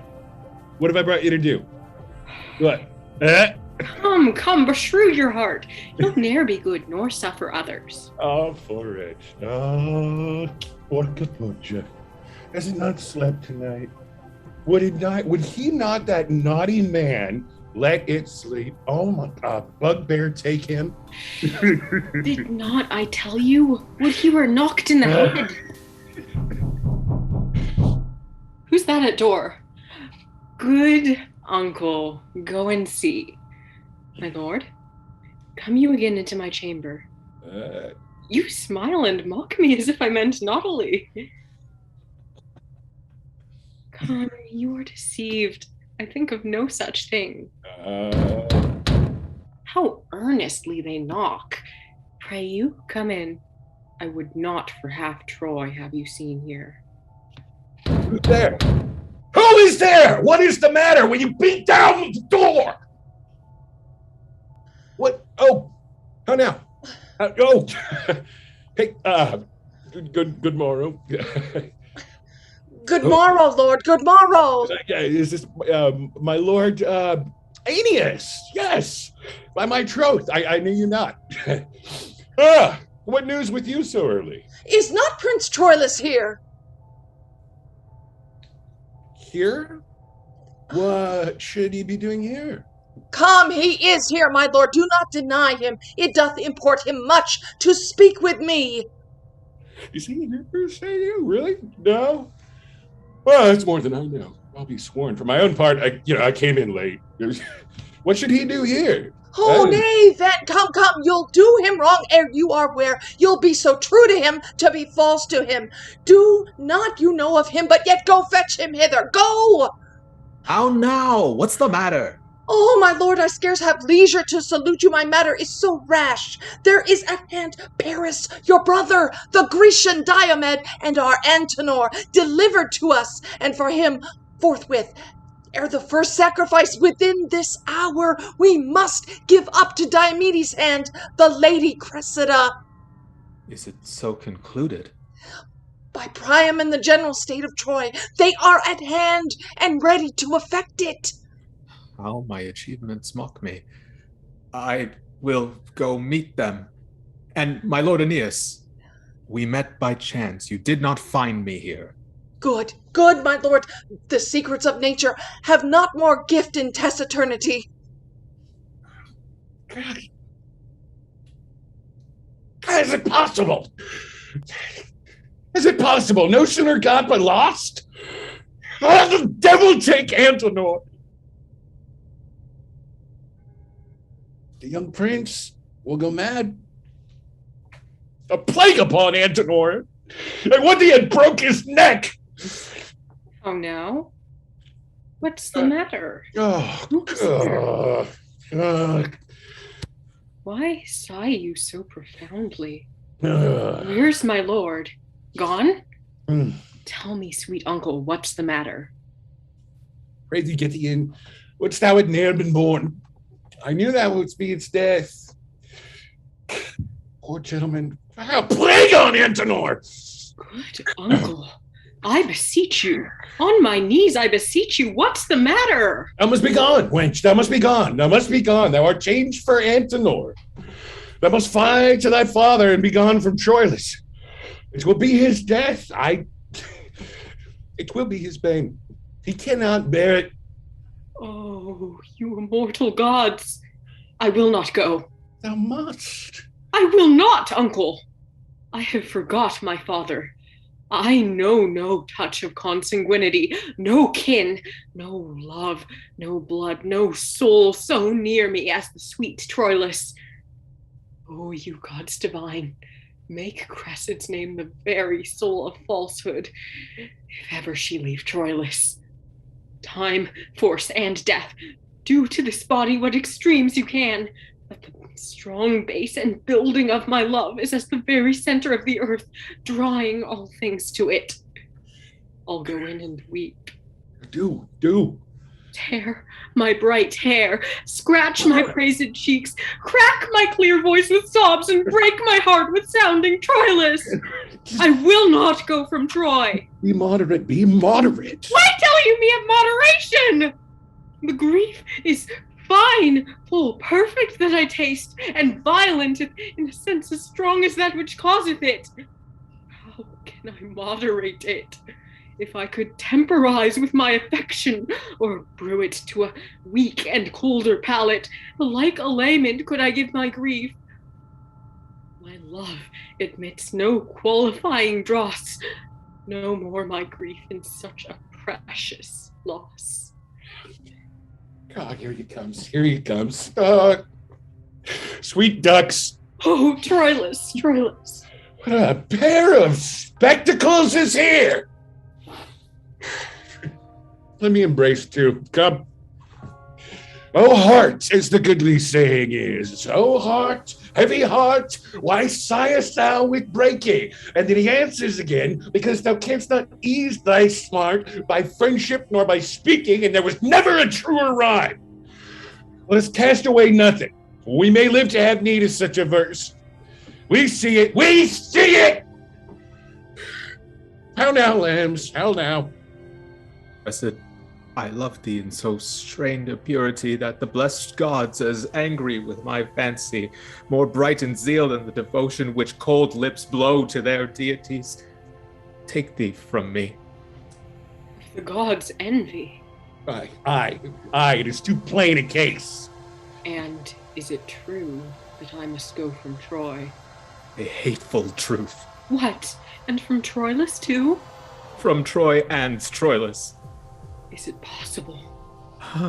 And suddenly, where injury of chant puts back leave-taking, jostles roughly by all time of pause, rudely beguiles our lips of all rejoinders, forcibly prevents our locked embrasures, strangles our dear vows even in the birth of our own laboring breath. We two that with so many thousand sighs did buy each other must poorly sell ourselves with the rude brevity and discharge of one. Injurious time now with the robber's haste crams his rich thievery up he knows not how. As many farewells as be stars in heaven with distinct breath and consigned kisses to them he fumbles up into a loose adieu and scants us with a single famished kiss distasted with the salt of broken tears. My lord, is the lady ready? Hark, you are called. Some say the genius cries so to him that instantly must die. Bid them have patience, she shall come anon. Where are my tears? Rain to lay this wind, or my heart will be blown up by the root! I must, then, to the Grecians. No remedy. Woeful crescent amongst the merry Greeks. When shall we see again? Hear me, my love. Be thou but true of heart. I true? How now? What wicked deem is this? Nay, we must use expostulation kindly, for it is parting from us. I speak not be thou true as fearing thee, for I will throw my glove to death himself, that there is no maculation in thy heart, but be thou true, say I, to fashion in my subsequent protestation. Be thou true, and I will see thee. Oh, you shall be exposed, my lord, to dangers as infinite as imminent. But all be true. And I'll grow friend with danger. Wear this sleeve. And you this glove. When shall I see you? I will corrupt the Grecian sentinels to give thee nightly visitation. But yet, be true. Oh heavens. Be true again. Hear why I speak it, love. The Grecian youths are full of quality. They're loving, well composed, with gift of nature flowing and swelling o'er with arts and exercise, how novelly may move, and parts with person, alas, a kind of godly jealousy, which I beseech you call a virtuous sin, makes me afeared. Oh heavens, you love me not. Die I a villain then? In this I do not call your faith in question so mainly as my merits. I cannot sing, nor heal the high levalt, nor sweeten talk, nor play at subtle games, fair virtues all, to which the Grecians are most prompt and pregnant. But I can tell that in each grace of these there lurks a still and dumb discursive devil that tempts most cunningly, but be not tempted. Do you think I will? No, but something may be done that we will not. And sometimes we are devils to ourselves when we will tempt the frailty of our powers, presuming on their changeful potency. Nay, good my lord. Kiss, and let us part. Brother Troilus! Good brother, come you hither, and bring Aeneas and the Grecian with you. My lord, will you be true? Who? I. Alas, it is my vice, my fault. Whilst others fish with craft for great opinion, I with great truth catch mere simplicity. While some with cunning gild their copper crowns, with truth and plainness I do wear mine bare. Fear not my truth. The moral of my wit is plain and true. There's all the reach of it. Welcome, Sir Diomed. Here is the lady for which Antenor we deliver you. At the port, Lord, I'll give her to thy hand, and by the way possess thee what she is. Entreat her fair, and by my soul, fair Greek, if e'er thou stand at mercy of my sword, name Cressida, and thy life shall be as safe as Priam is in Ilium. Fair Lady Cressida. So please you, save the thanks this prince expects. The luster in your eye, heaven in your cheek, pleads your fair usage, and to Diomed you shall be mistress, and command him wholly. Grecian, thou dost not use me courteously to shame the zeal of my petition to thee in praising her. I tell thee, Lord of Greece, she is as far high soaring o'er thy praises as thou, unworthy to be called her servant. I charge thee use her well, even for my charge, for by the dreadful Pluto, if thou dost not, though the great bulk Achilles be thy guard, I'll cut thy throat. Oh, be not moved, Prince Troilus. Let me be privileged by my place and message to be a speaker free. When I am hence, I'll answer to my lust. And know you, Lord, I'll nothing do on charge. To her own worth she shall be prized. But that you say, be it so. I speak in my spirit and honor. No. Come to the port. I'll tell thee, Diomed, this brave shall oft make thee to hide thy head. Lady, give me your hand, and as we walk to our own selves, bend we our needful talk.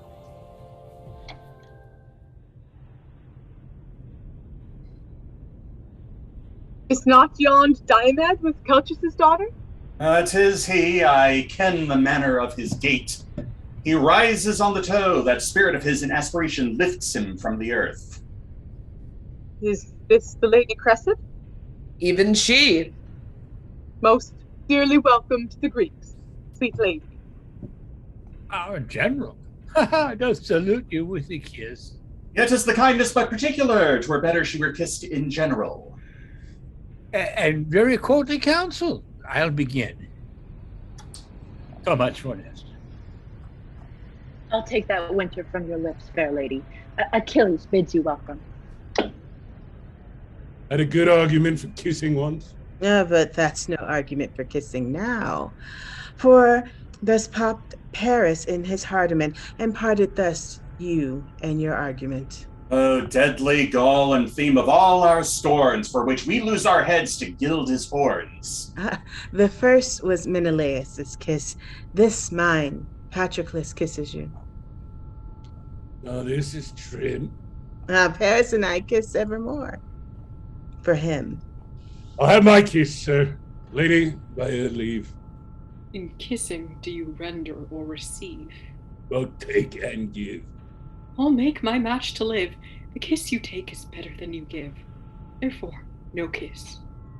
I'll give you boot, I'll give you 3 for 1. You are an odd man. Give even or give none. An odd man, lady. Every man is odd. No, Paris is not. For you know 'tis true that you are odd and he is even with you. He flipped me in the head. No, I'll be sworn. It were no match, your nail against his horn. Oh, may I, sweet lady, beg a kiss of you? You may. Oh, I do desire it. Why, beg too. Why then, for Venus' sake, give me a kiss when Helen is a maid again and his. I am your debtor. Claim it when 'tis due. Never's my day, and then a kiss of you. Lady, a word. I'll bring you to your father. A Trojan's trumpet. Trojan's trumpet. Yonder comes the troop.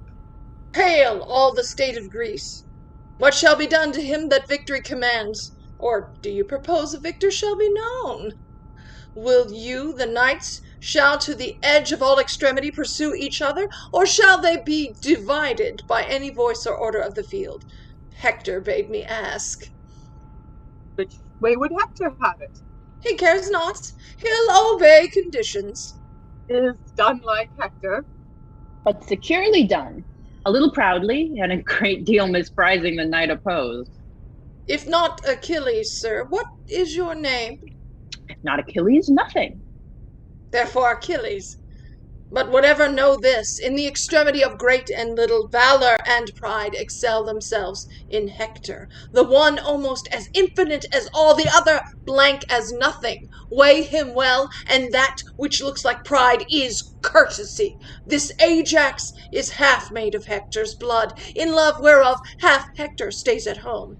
Half heart, half hand, half Hector comes to seek this blended knight, half Trojan, and half Greek. A maiden battle, then. Oh, I perceive you. Ah, here is Sir Diomed. Go, gentle knight, stand by our Ajax. As you and Lord Aeneas consent upon the order of fight, so be it. Either to the uttermost, or else a breath. The combatants being kin have stints their strife before their strokes begin. They are opposed already. They are in action! Now, Ajax, hold thine own. Hector, thou sleepst, awake thee. His blows are well disposed. Ah, there, Ajax! You must know more. Princes, enough, so please you. But I am not warm yet. Let us fight again. As Hector pleases. Why then, will I no more? Thou art, great lord, my father's sister's son, the cousin German to great Priam's seed. The obligation of our blood forbids a gory emulation twixt us twain, where thy commission Greek and Trojan, so that thou couldst say, this hand is Grecian all, and this is Trojan. The sinews of this leg all Greek, and this all Troy.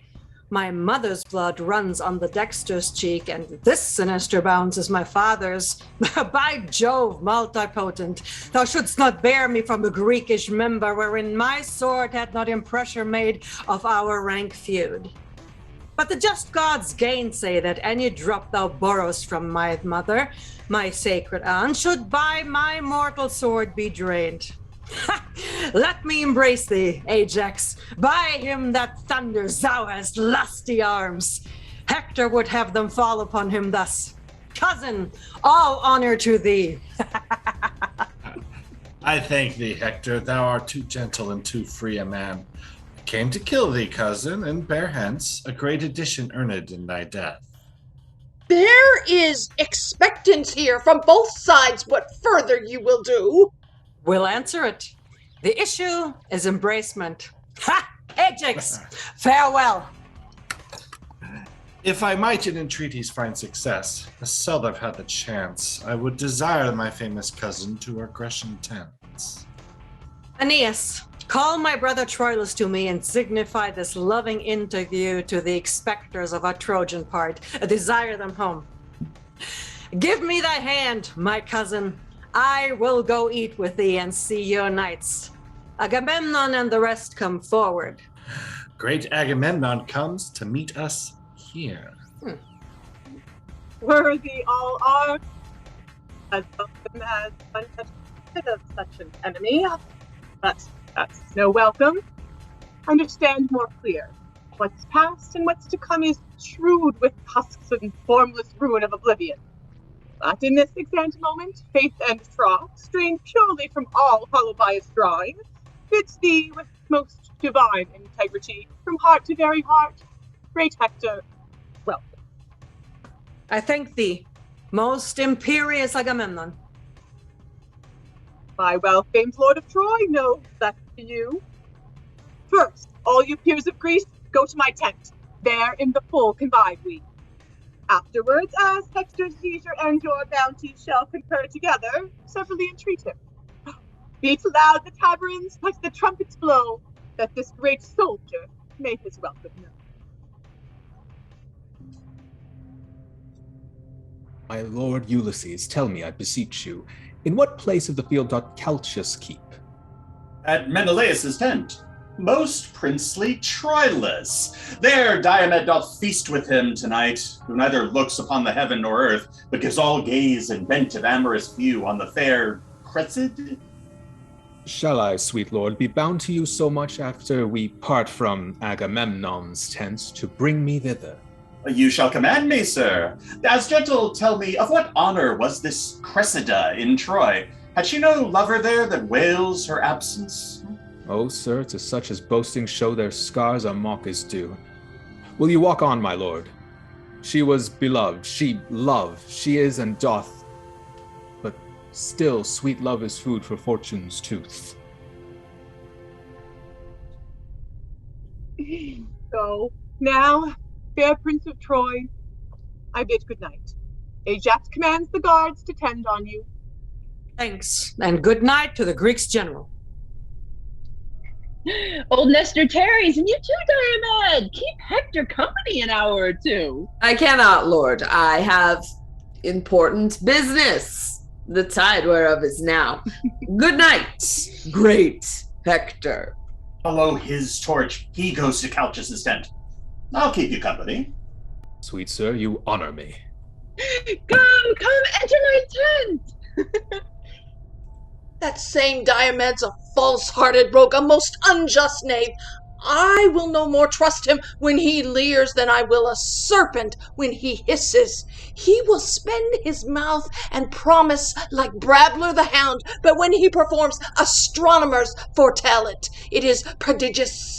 There will come some change. The sun borrows of the moon when Diomed keeps his word. I would rather leave to see Hector than not to dog him. They say he keeps a Trojan drab and uses the traitor Calchas his tent. I'll after.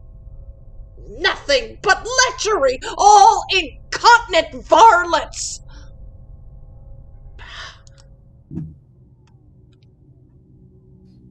What? Are you up here? Speak.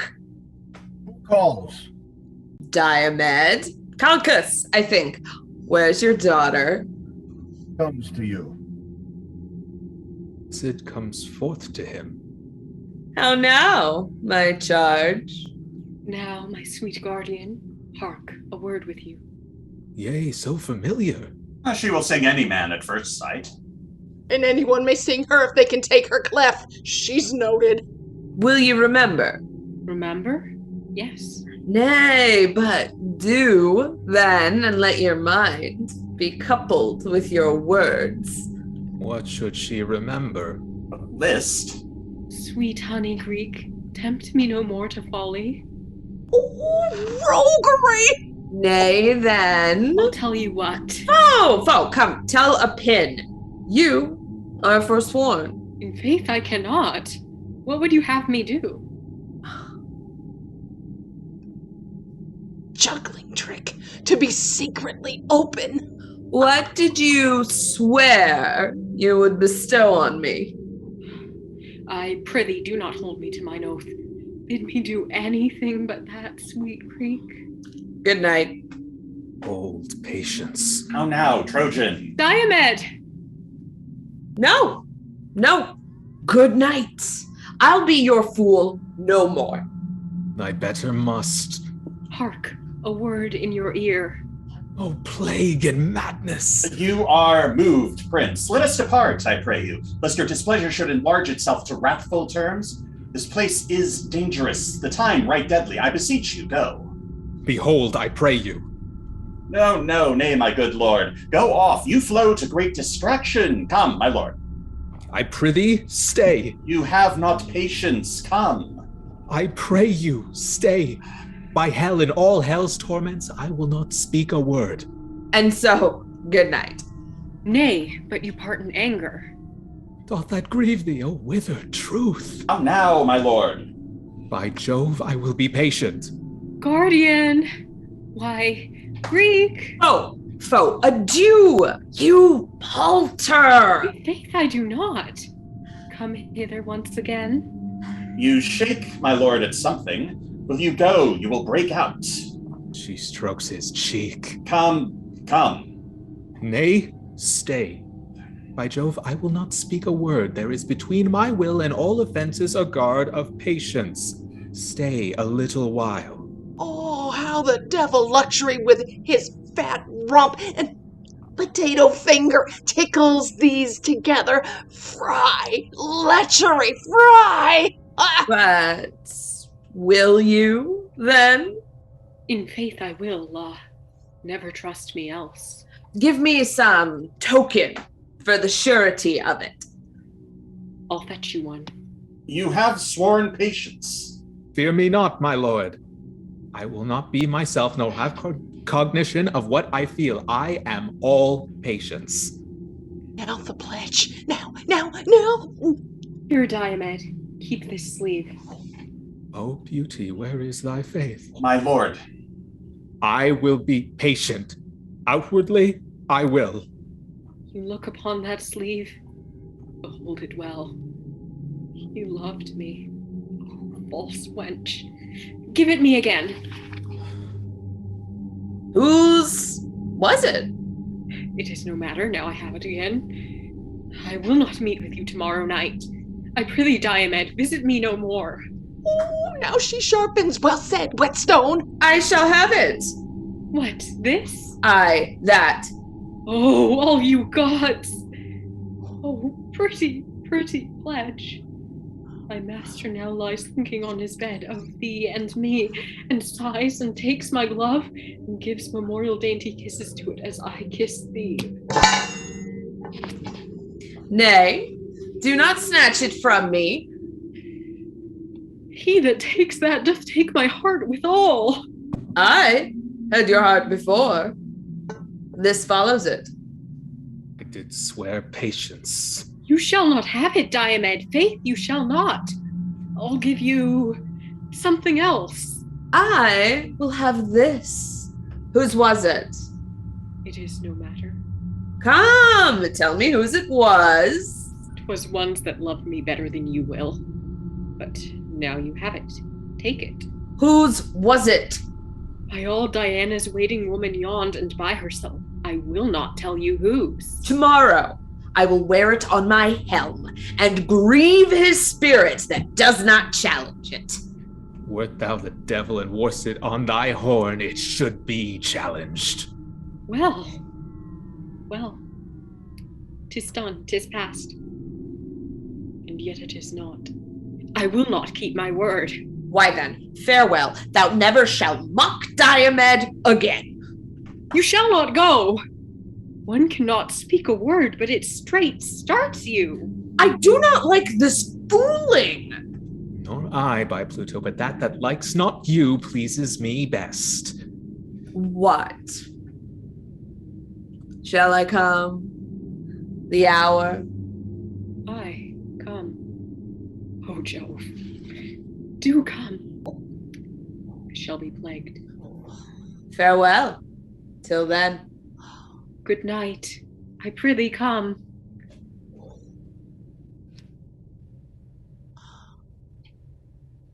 Troilus, farewell. One eye yet looks on thee, but with my heart the other eye doth see. Ah, poor our sex! This fault in us I find, the error of our eye directs our mind. But error leads must err.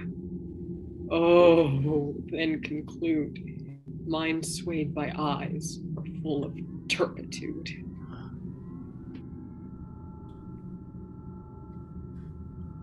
All's done, my lord. It is. Why stay we then? To make a recordation to my soul of every syllable that here was spoke.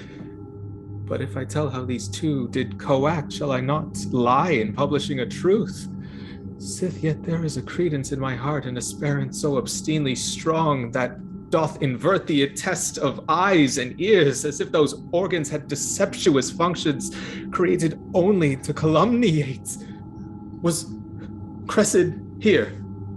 I cannot conjure, Trojan. She was not, sure. Most sure she was.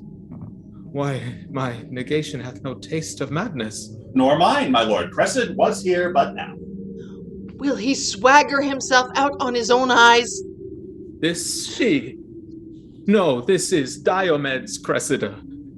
If beauty have a soul, this is not she. If souls guide vows, if vows be sanctimonious, if sanctimony be the gods' delights, if there be rule in unity itself, this is not she.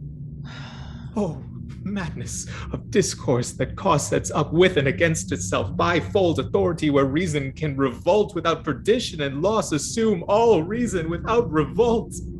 This is and is not Cressida.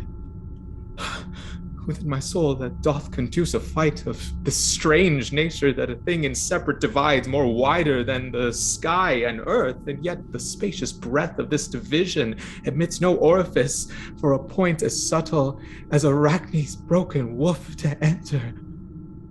Instance, oh, instance strong as Pluto's gate, Cressida's mind, tied with the bonds of heaven. Instance. O instant, strong as heaven itself, the bonds of heaven are slipped, dissolved, and loosened.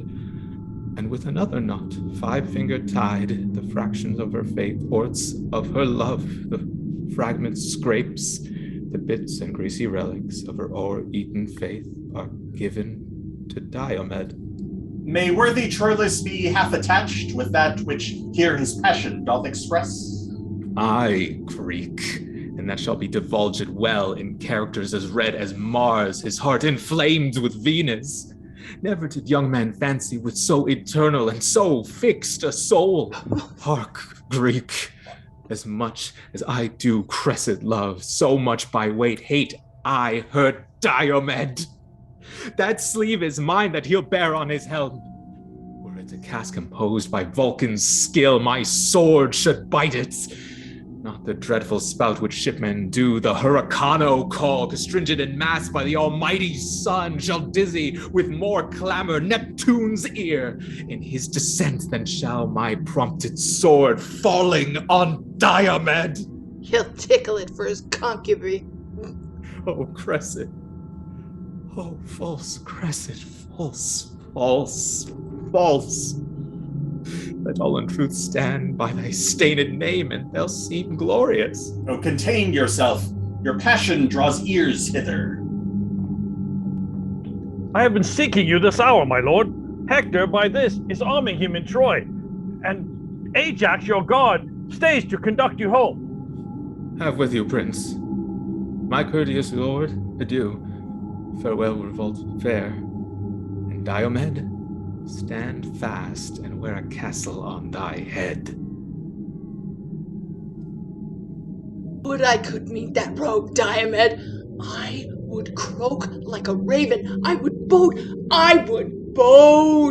Patroclus will give me anything for the intelligence of this whore. The parrot will not do more for an almond than he for a commodious drab.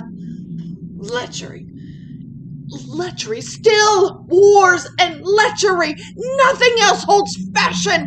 A burning devil take them. When was my lord so much urgently tempered to stop his ears against admonishment? Unarm, and do not fight today. You train me to offend you. Get you in. By all the everlasting gods, I'll go. My dreams will sure prove ominous to the day. No more, I say. Where is my brother Hector? Here, sister, armed and bloodied in intent, consort with me in loud and dear petition. Pursue we him on knees, for I have dreamt of bloody turbulence, and this whole night hath nothing been but shapes and forms of slaughter. Oh, 'tis true. Begone, I say. The gods have heard me swear. The gods are deaf to hot and peevish vows. They are polluted offerings more abhorred than spotted liver in the sacrifice. Be persuaded. Do not count it wholly to hurt by being just. It is as lawful for we would give so much to use violent thefts and rob in the behalf of charity. It is the purpose that makes strong the vow, but vows to every purpose must not hold. Unarmed, sweet Hector. Hold you still, I say. Mine honor keeps the weather of my fate. Life every man holds dear, but the dear man holds honor far more precious than life. How now, young man? Meanest thou to fight today? Cassandra, call my father to persuade. No, faith, young Troilus, doff thy harness, youth. I am today the vein of chivalry. Let grow thy sinews till their knots be strong, and tempt not yet the brushes of the war. Unarm thee, go, and doubt not, brave boy, I'll stand today for thee and me and Troy. Brother, you have a vice of mercy in you which better fits a lion than a man. What vice is that? Good Troilus, chide me for it. When many times the captive Grecian falls, even in the fan and wind of your fair sword, you bid them rise and live. Oh, 'tis fair play. Fool's play, by heaven, Hector. How now? How now? For love of all the gods, let's leave the hermit pity with our mother, and when we have our armors buckled on with venomed vengeance, ride upon our swords, spur them to the rootful work, rein them from ruth. Fie, savage, fie! Hector, then 'tis wars. Troilus, I would not have you fight today. Who should withhold me? Not fate, obedience, nor the hand of Mars becking with fiery truncheon my retire. Not Priamus and Hecuba on knees, their eyes o'ergullet with recourse of tears, nor you, my brother, with your true sword drawn opposed to hinder me should stop my way, but by my ruin. Lay hold upon him, Priam, hold him fast. He is thy crutch. Now if thou lose thy stay, thou on him leaning, and all Troy on thee fall all together. Come, Hector, come. Go back. Thy wife hath dreamt, thy mother hath had visions, Cassandra doth foresee, and I myself am like a prophet suddenly enwrapped to tell thee that this day is ominous. Therefore, come back. Aeneas is a field, and I do stand engaged to many Greeks, even in the faith of valor, to appear this morning to them. Aye. But thou shalt not go. I must not break my faith. You know me dutiful. Therefore, dear sir, let me not shame respect, but give me leave to take that course by your consent and voice, which you do here forbid me, royal Priam. Oh, Priam, yield not to him. No, do not, dear father. Andromache, I am offended with you. Upon the love you bear me, get you in. This foolish, dreaming, superstitious girl makes all these bottoments. Farewell, dear Hector. Look how thou diest. Look how thy eye turns pale. Look how thy wounds do bleed at many vents. Hark how Troy roars, how Hecuba cries out, how poor Andromache shrills her dolor forth. Behold distraction, frenzy, and amazement, like witless antics one another meet, and all cry, Hector's dead, Hector! Oh, Hector! Away, away! Farewell.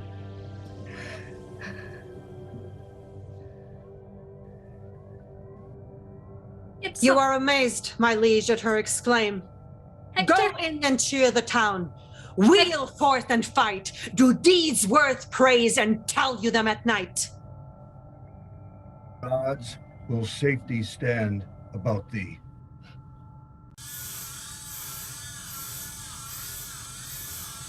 They are at it, hark!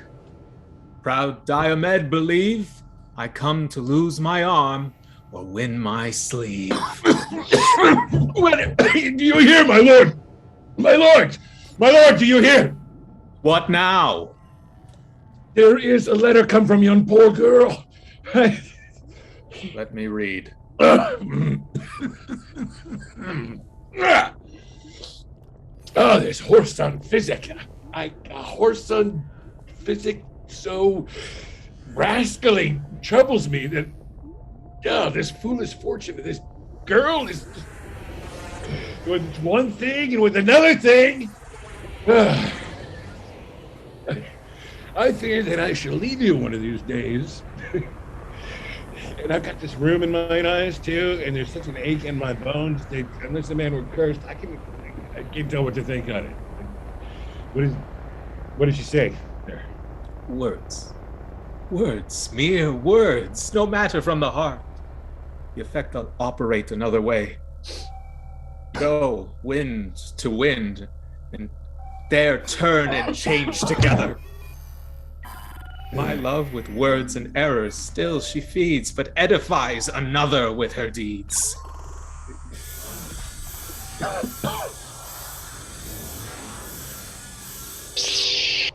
Fly not, for shouldst thou take the river Styx, I would swim after. Thou dost miscall retire. I do not fly, but advantageous care withdrew me from the odds of the multitude. Have at thee! Renew! The fierce Polydamas hath beat down Menon. Bastard Margareton hath Dorius prisoner and stands Colossus wide waving his beam upon the passionate courses of the kings Epistrophus and Cedius. Polixenes is slain, Amphimachus and Thoas deadly hurt, Troilus ta'en or slain, and Palamedes sore hurt and bruised. This dreadful Sagittary appalls our numbers. Haste we, Diomed, to reinforcement, or we perish all. Advantageous care withdrew me from the Oh, bear Patroclus' body to Achilles, and bid the snail-paced Ajax arm for shame. There is 1,000 here he fights on Galthea's horse, and there lacks work. Anon, here he's afoot, and there they fly or die like scaled souls before the belching whale. Then he is yonder, and does fall down the sprawly creek, right for his head fall down before him like a mower's frog. Here, there, everywhere, he loses his dexterity, so obeying appetite, and what the will he does, and does so much that proof is called impossibility. Oh, courage, courage, princes! Great Achilles is arming, weeping, cursing, vowing vengeance. Patroclus' wounds have roused his drowsy blood, together with his mangled myrmidons, that noseless, handless, hacked and chipped come to him crying on Hector. Ajax hath lost a friend and foams at mouth, and he is armed and at it, roaring for Troilus, who hath done today mad and fantastic execution, engaging and redeeming of himself with such a careless force and forceless care, as if that luck, in very spite of cunning, bade him win all. Where is this Hector? Come, now, boy, Queller, show thy face. Know what it is to meet Achilles angry. Hector, where's Hector? I will none but Hector. Troilus, thou coward! Troilus, show thy head. Troilus, I say. Where's Troilus? What wouldst thou? I would correct him. Were I the general, thou would have my office ere that correction. Troilus, I say. What? Troilus! O traitor Diomed, turn thy false face, thou traitor, and pay the life thou owest me. Ha! Art thou there? I will fight him alone. Stand, Diomed. He is my prize. I will not look upon. Come, both you cogging Greeks, have at you both. Yea, Troilus. Oh, well fought, my youngest brother. Now I do see thee. Ha! Have I see Hector? Pause if thou wilt. I do disdain thy courtesy, proud Trojan. Be happy that my arms are out of use, my rest and negligence befriends thee now. But thou anon shalt hear of me again. Till when, go seek thy fortune. Fare thee well. I would have been much more a fresher man had I expected thee. Come hear about me, you my myrmidons. Mark what I say. Attend me where I wheel. Strike not a stroke, but keep yourselves in breath. And when I have the bloody Hector found, impale him with your weapons roundabout. In fellest manner execute your arms. Follow me, sirs, in my proceedings I. It is decreed that Hector the Great must die. Turn, blackguard, and fight! What art thou? A bastard of Priam's. I'm a bastard too! I love bastards! I am a bastard begot, bastard instructed, bastard in mind, bastard in valor, in everything illegitimate. Oh, one bear will not bite another, and wherefore should one bastard? Take heed, the quarrel's most ominous to us. If the spawn of a whore fight for a whore, they tempt judgment. Ha! Farewell, bastard! The devil take thee, coward!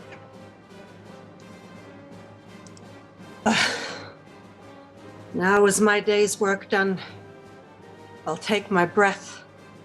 Rest, sword, thou hast fill thy blood and death. Look, Hector, how the sun begins to set. How ugly night comes breathing at his heels. Even with the veil and darkening of the sun to close the day up, Hector's life is done. I am unarmed. Forgo this vantage, Greek. Strike, fellows, strike! This is the man I seek! Oh, Ilium, fall thou next. Come, Troy, sink down. Here lies thy heart, thy sinews, and thy bone. On, Myrmidons, and cry you all amain, Achilles hath the mighty Hector slain. Hark, or retire upon our Grecian part. The Trojan trumpets. The Trojan trumpets sound alike, my lord. The dragon wing of night o'erspreads the earth, and stickler-like the army separates. My half-sup sword that frankly would have fed, pleased with this dainty bait, thus goes to bed. Come, tie his body to my horse's tail. Along the field I will the Trojan trail.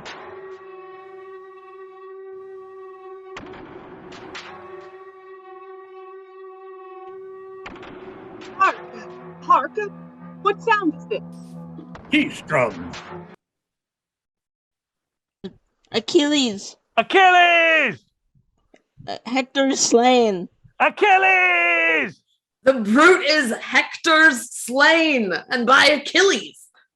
If it be so, yet bragless let it be. Great Hector was as good a man as he.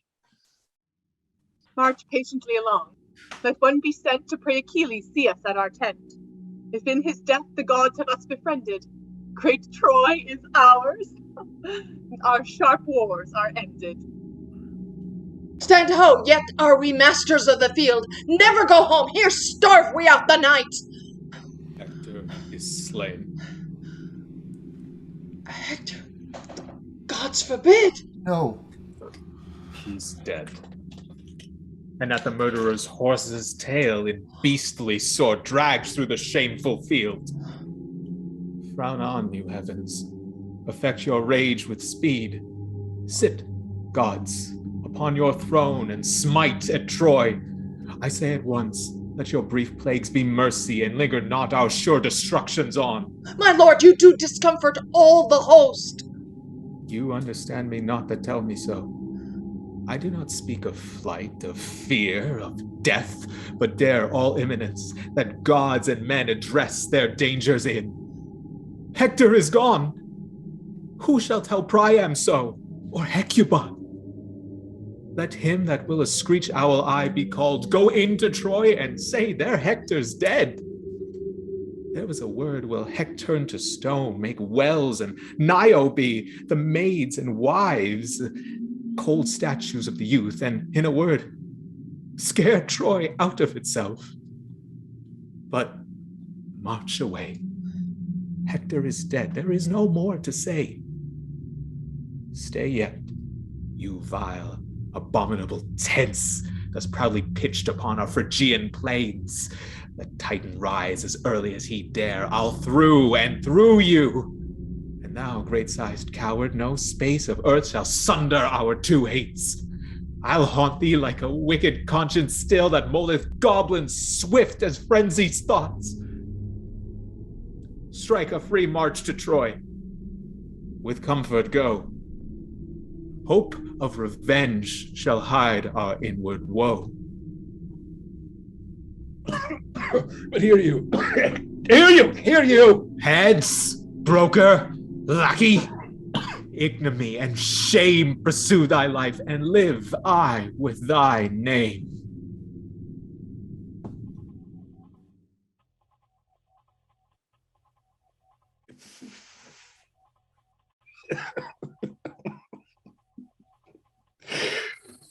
Yeah.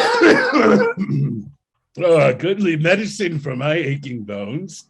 Oh, world. Oh, world. Thus is the poor agent despised. Oh, traitors and bots, how earnestly you set to work, and how ill you are requited.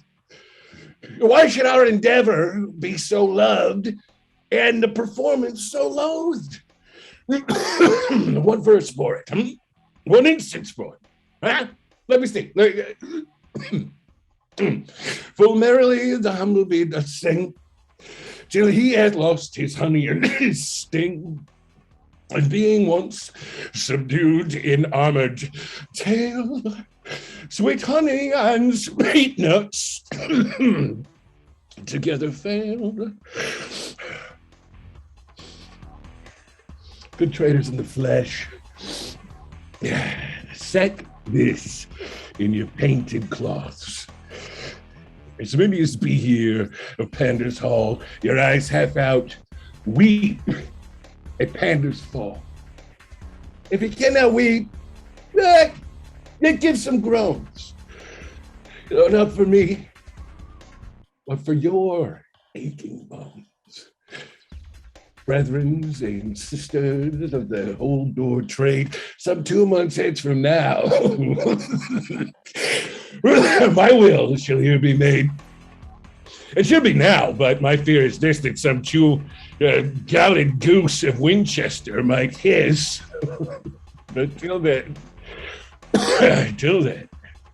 I'll sweat and seek about for eases. And at that time, bequeath you my diseases.